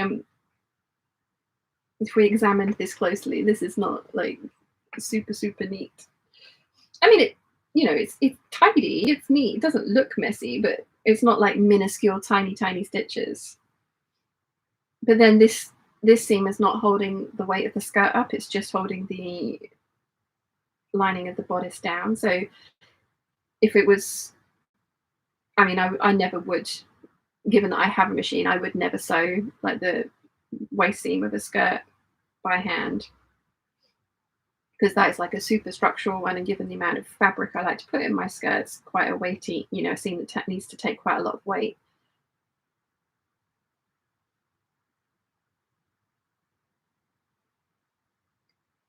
Let's see, getting there slowly but surely. I'm at the second princess seam, so I'm right in the middle, so just halfway. So yeah, it would be way quicker to do it on the machine, stitching the ditch, but by the time you've pinned and basted and then stitching the ditch, is probably around about, you know, half the time that this would take, so it's not that much quicker.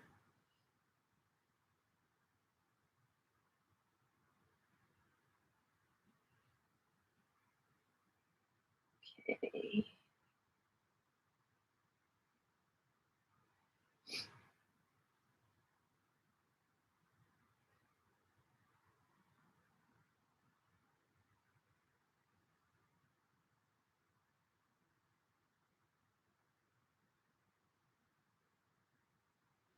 Getting there. Yeah, my appointment at the hospital tomorrow is not until 10 past 4 in the afternoon. But it's a consultation. It's not like I'm not having anything done that day, so I haven't got the whole day to sort of sit around and worry about it, which is good, because knowing me, I would sit around and stress about it. If I have to have something physically done, I like to try and get my appointments as early in the morning as possible, just so that it's, you know, I haven't got a whole day of like panicking about the damn thing.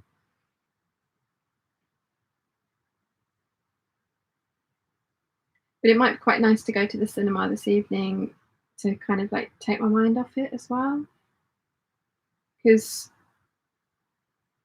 yeah, I mean, they're still going to be poking around in my mouth.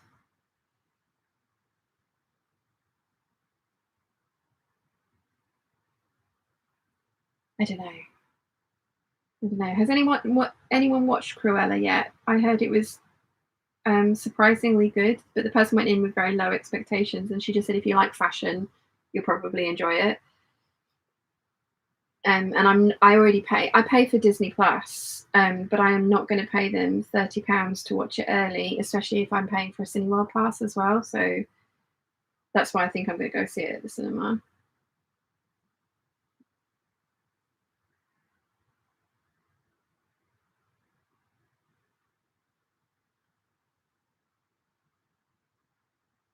I tried wearing a thimble the other day when I was sewing, and I really didn't like it. So I said something else I need to look for at the Festival of Quilts is like a leather thimble, because I think I might get on with that better than like a metal one. Oh, turn the chat off. That was silly. Where did we get to? Here we go. So Colette says, good morning from Aberdeen. I'm stuck in quarantine in a hotel, and I'm on my second hand sewn top of isolation. Oh gosh, you poor thing. I hope you haven't got too much longer to go. Jennifer says, Cruella is so good. Highly recommend. Renske is here. Hello. Hi. How are you? Jennifer says, good morning to So Colette. Elena says, Cruella is amazing. This is good. Diana says, we're having vegetarian Morocco stew on polenta. I've been cooking while watching you. Ooh, that sounds good. Jennifer says, hi to Renske. Karen says, Bernadette is amazing. Isn't she just? I loved her latest planning video. It's like, I want to make all those things too. She's totally making me want to make Victorian garments. And I probably would make them in really inappropriate and loud fabrics, but she's making me want those silhouettes. Like her Hot Girl Summer Lady Mary Poppins dress, the reveal that she did of just the skirt, I think, I was like, oh my gosh, that's amazing. And then I found somebody else who'd made a chemise a la reine, and it was just stunning. And I was like, I need to make that. It's just so beautiful. She's only got like 400 subscribers. I think Luella. Oh, if you put Luella and chemise a la reine in, it's just beautiful. And her video editing and filming style is really interesting. Sorry, I've got itchy eyeball. Let's see. Jennifer, Bernadette is a friend of mine. She's a lovely person. Oh, lovely. Sal says, when my mum sneezes, she screams like she saw a dead body. Lol. Elena says to Karen, did you watch Bernadette's latest? She's starting seven sewing projects at the same time. I know. Jennifer says, I should say acquaintance and then be right back. Karen says, she definitely seems to be. I have friends who aren't sewists or history nerds who love her.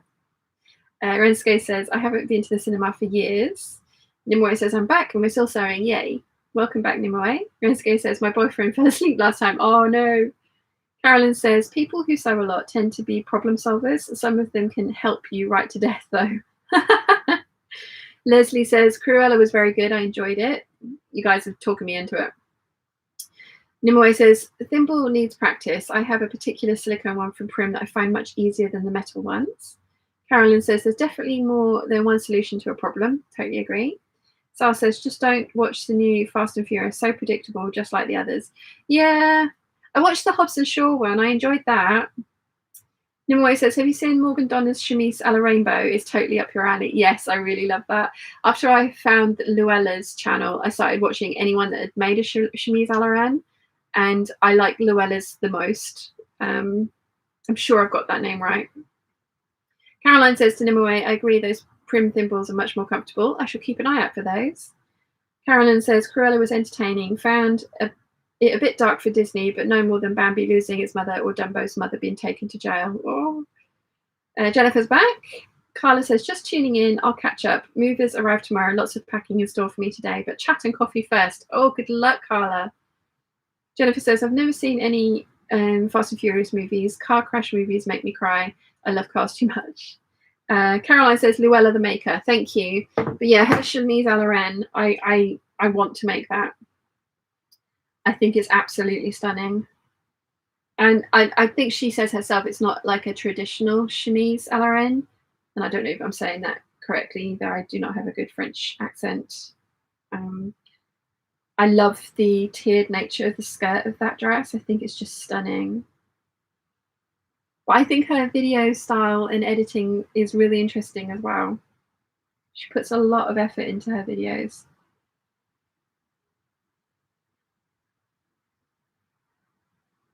I think she's doing the Hamilton Spencer jacket next.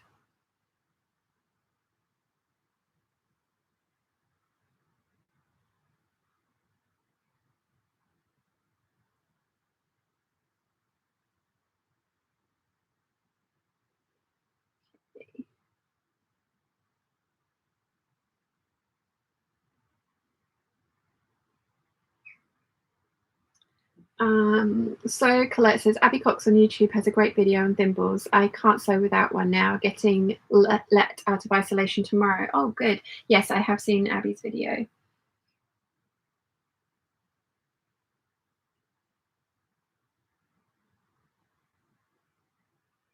And Debbie says, Sosteen's sews some utterly beautiful stuff. Ah, her keftas that she's been making recently. Again, I really want to make a kefta now. I want a blue one with the Sun Summoner embroidery on it though. So, and I know she's digitizing all of them slowly. So I'm going to buy the digitized files of her Sun Summoner embroidery when she's got round to that one. She's only done the healer and the Darkling one for her husband at the moment, I think. I'm always in awe of her. She's like an anesthesiologist, a mother, an amazing seamstress, a digitizer. Like, I don't know when she sleeps. I really don't.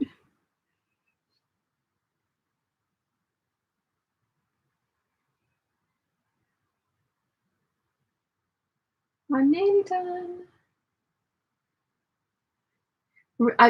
I haven't tried this on as I've been making it because I did make a muslin and it fit perfectly. Let's hope that we don't have another situation like the previous muslin where this one is then 2 inches too big, because I will cry. But then I suppose I have my summer flower field here next, and if this one is too big, then I can adjust it for this next one and then come back and just tweak this one. So it's not the end of the world, but really should try your projects on more often than I do when I am sewing them up. But again, the idea of like trying to get in and out of my clothes whilst I'm doing a live stream. I obviously can do it off camera and will do it off camera, but yeah.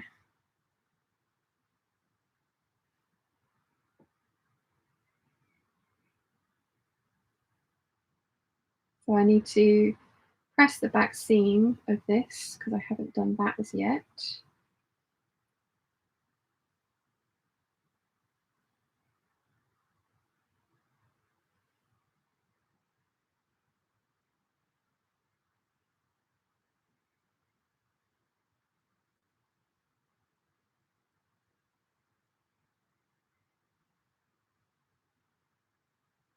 I shall finish this, then I'll catch up with the chat. I'll turn the iron on, then I'll catch up with the chat.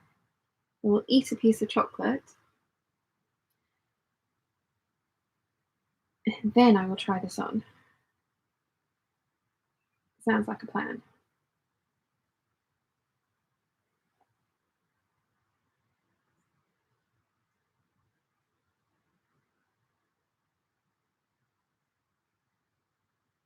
For some reason I've got an Amy Winehouse Sweet About Me going on around in my head as well. I've no idea where that's come from. I haven't heard that in ages.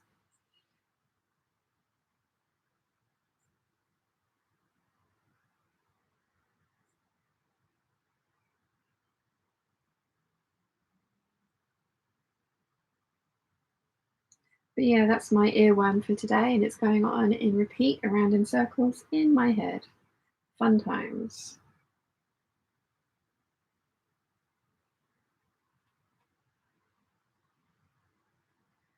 Okay. That one is done. So, turn the iron on first. I've already said this out loud, haven't I?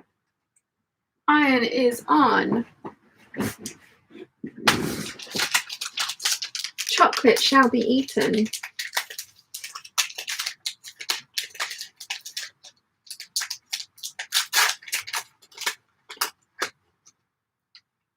Mmm. Mm-hmm.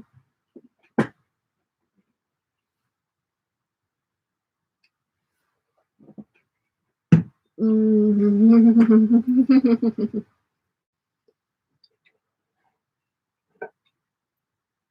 It does absolutely nothing to help with the jaw pain, but it tastes so good. Right. Jennifer says to Socolette, yay for freedom. Jojo says, oh man, I miss the cinema so much. Yes, me too. We were worried at one point that there wasn't going to be another one on the island, but thankfully it's opened again. Carolyn says, I'm collecting my supplies for the blue Carla Baroni, a domed bag. I love that one. Jennifer says, I love how our little world knows all the same people on YouTube. I love it so much, it makes my heart full. It's always really nice when you get to discover a new one as well. So like I say, Luella the Maker, go check her chemise à la reine out. And like, definitely like, subscribe and like that one because she's got so few subscribers and she's so good. Jennifer says, I was just looking at the latest Bernadette video and I have top comment with 2.3k likes. Oh, wow, nice. Laurel says, I decided to try a tailor slipper, which is metal but without a top, and it works reasonably well for me, though I think I need to go up a size. Alison says, good night, Sean, Peeps. Stay safe and well. Binks and Maya send purrs and headbutts. Love to Chiana and Susie. Good night, Alison. Thank you very much for joining us. It's been fun to see you. Sal says, it's funny that Disney now owns Fox Studios, thus making Alien Queen and Sigourney Weaver movies a Disney Queen. Lol, I like that. I like that. Jennifer says, good night to Alison. Alison says, night, take care. And Jennifer says, you had water with the chocolate, totally healthy now. Technically, this is apple and elderflower cordial. So, and I think I need another square of chocolate to sustain me after I am. I'll be right back.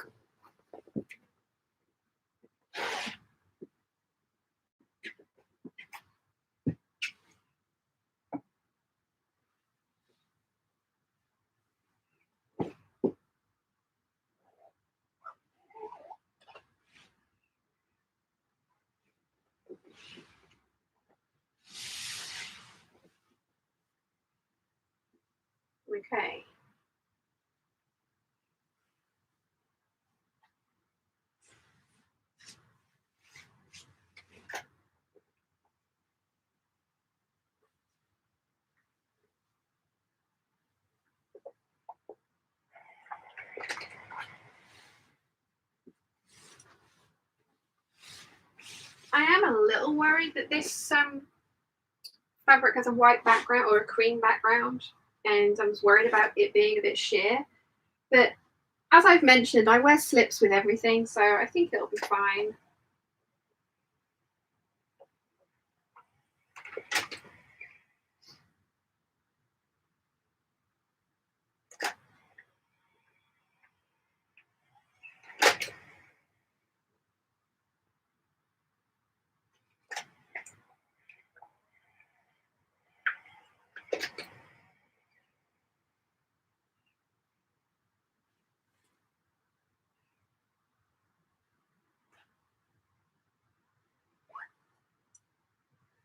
Okay, I'm going to try this on. I'm obviously going to go off camera to do that, so I am still here. And you can't see me in the mirror, can't see the mirror, so yeah, it's fine. I'm not accidentally exposing myself on the internet. Right, fingers crossed that this fits and my muslining was successful and this is going to behave itself and not going to need to be put in a timeout like my trousers, because my trousers are very naughty and I am upset with them.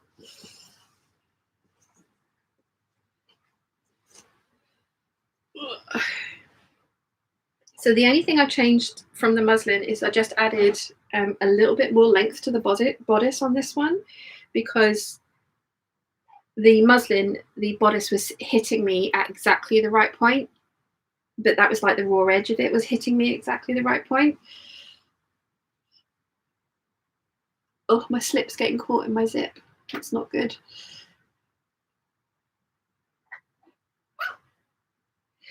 Now I've got to try and get the zip all the way to the top, which again, this is one of the reasons that I don't want a zip back or a button back dress, because getting that to fit me would not be great, and getting that done up would not be great. Okay. Oh yeah, I think I'm happy with that. I like it. I do like this neckline. I do like the neckline a lot. The back fits well. It has pocketses.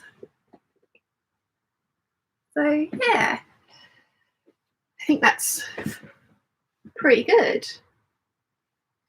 Pretty good. What do you guys think? Let's see.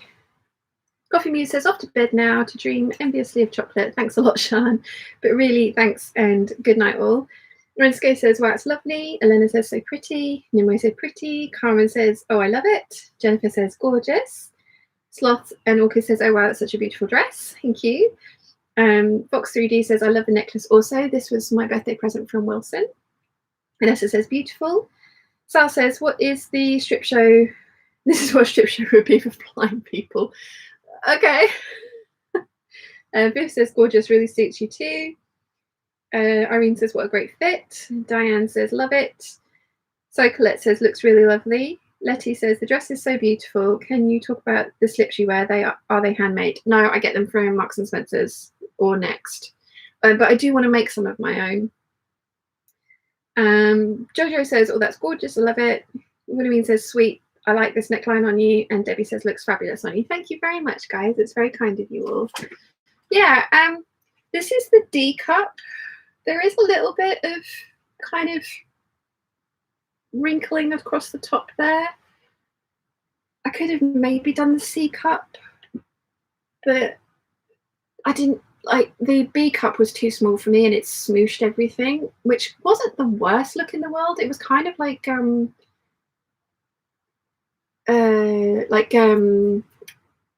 you're wearing stays and, you know, like kind of like it kind of gets smooshed and up. And I didn't dislike that look with my other ones that I'd made. Like I say, it was a size 8 B cup. This is a 12 D cup.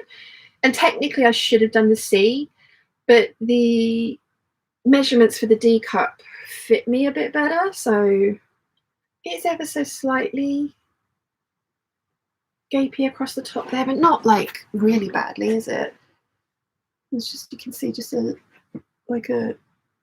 little bit there.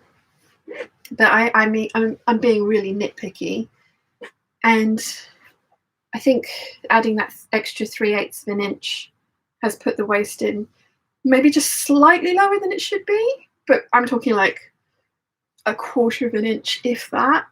And I think when I put on a belt with this, which I will do because we all know how much I like belts, I think that will,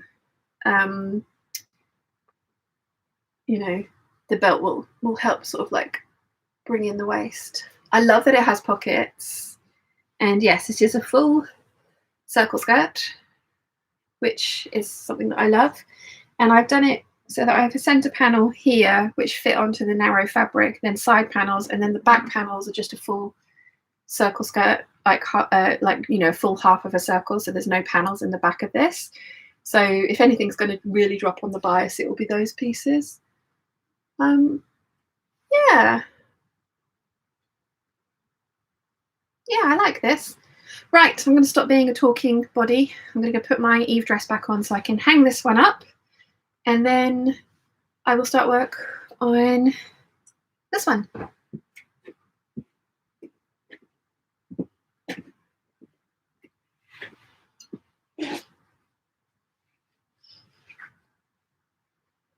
Oh, right, got to try and get out of this one as well now. Always interesting. Like having to contort yourself to get to the zip when the dress is this high backed. It's always fun. Okay. Well, I'm glad that the muslin didn't lie to me this time and that it fit. That's good. I think another thing is the previous ones of these dresses, I persevered with wearing them way past when I probably should have, and they were super, super, super tight. And so this one feels kind of like a little loose compared to the other ones, but I don't think it was too loose. I think it's, you know, again, I know that wearing ease is a thing and dresses are meant to have wearing ease in them. So I think there's there wasn't too much wearing ease in those, in that one I've just tried on.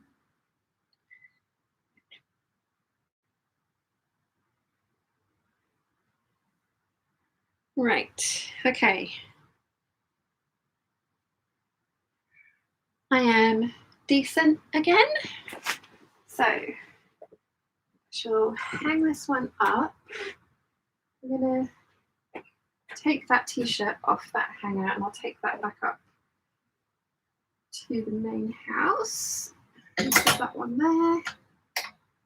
So its skirt can do its thing. I'm not 100% convinced that it is going to drop, but I would rather give it the opportunity to drop. So yeah, right.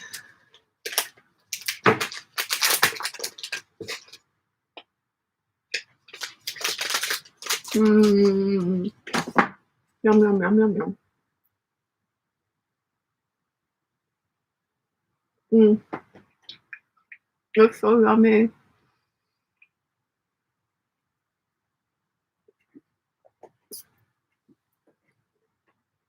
Okay.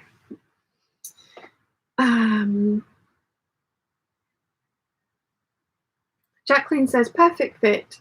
That is an expertise of yours, reaching a perfect fit for your garments. Oh, thank you. Thank you very much. Debbie says, at least a small bit of room on the top will allow for monthly changes in the bust line. This is very true. Aunt Bee's Creation says, oh, it's gorgeous. Thank you. Carolyn says, is Luella the Maker the same as Maker and Son on YouTube? I don't know. I don't know how to look without like destroying where I am. Hang on. Chemise. Lauren.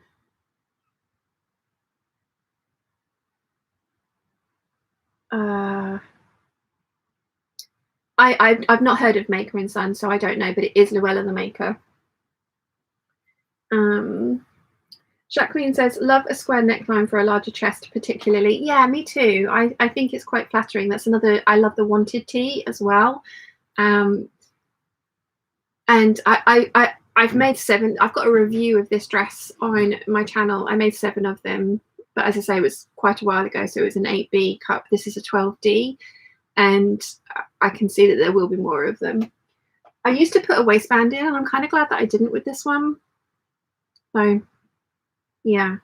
Caroline says, Mark says it's beautiful and suits you very much. Thank you very much.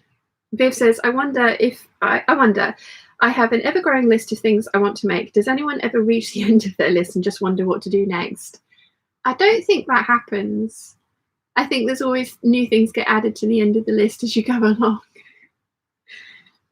Carolyn says, Viv, does that ever actually happen? Ash Switcher says, looks really nice, thank you. And Sloth Snorker says to Viv, never happens. And Viv says, phew, good to hear everyone else has expanding list too. Yeah, it's not just you. Definitely not just you. So guys, it's been 4 hours. I am going to carry on sewing with this one, but again, as you can hear, I'm getting quite croaky in the old vocal region. So I am going to call it a day for the sew along. Mum keeps calling these sew alongs, and I've got in the habit as well. I am going to call it a day for the hangout. It's been so much fun spending the afternoon with you guys, and I have a new dress, and it's a successful dress after the monstrosity that was that, and then the terrible denim trousers that did not behave themselves. So yeah, I'm really glad that I've got that done, and I'm so glad that I cut 2 of them, because this could have been the best decision ever, which it's turned out it's going to be, because I'll have 2 dresses that are definite wins. Or it could have been an absolute nightmare if it didn't fit. So I'm glad that it's turned out to be one of my best decisions. And then I'm going to start working on my Eve dress. No, hang on. I think I'm going to work on my Empire waist trousers after I finish this dress, because they're a fairly quick sew. And I want to see if that muslin has let me down as well or not. And then I'm going to sew the Eve dress. Then I'm going to sew both the Eve dresses. Then I'm going to sew the goldfish dress. Then hopefully I will have a lining fabric for the hunter tank, so I can get that sewn as well. And then I can cut more stuff out, because I want more stuff. So yes, I hope you guys have enjoyed today. Let me just go through the chat quickly. I think you guys are all saying goodbye, but I'm just going to double check. Yeah, Jennifer says the list is ever expanding. Anna says I have lists for lists. Caroline says to Viv, not even possible. Jennifer says goodbye to you and everyone. Diana says goodbye. Renske says goodbye, have a nice evening. Aunt B's Creation says have a fabulous week. Caroline says fingers crossed for tomorrow, thank you. Jojo says it's been fab, thanks everyone. Letty L says have a wonderful rest of the day. Sal says good night, Sean and Peeps from Down Under. Caroline says to Jennifer, I'm also in Texas, love that we get our freedom back. I'm on the Panhandle getting a lot of rain. Where are you located? Sloth and Orchid says, have a wonderful weekend. I'll have a wonderful afternoon in next week. Thank you for keeping me company whilst finishing my Winslow culottes. Elena says, see you, have fun sewing. Viv says, thanks so much for the company and chat. You've made my sewing much more fun. You're a lovely lot. And then everyone, Nimue says, I've been lovely sewing with all of you again. My bottle pockets do fit now, so I can finish my bag. And lots of goodbyes. So yes, thank you guys for hanging out with me. I will be doing a hangout next Sunday as well, so I hope you guys can come and hang out with me for a little bit next Sunday. Not sure what I'll be making by then. Hopefully I still have some of this left over, or I've cut something else new out. We shall see. But yeah, it's been wonderful, and I will see you all next week. Bye. Try and end it gracefully.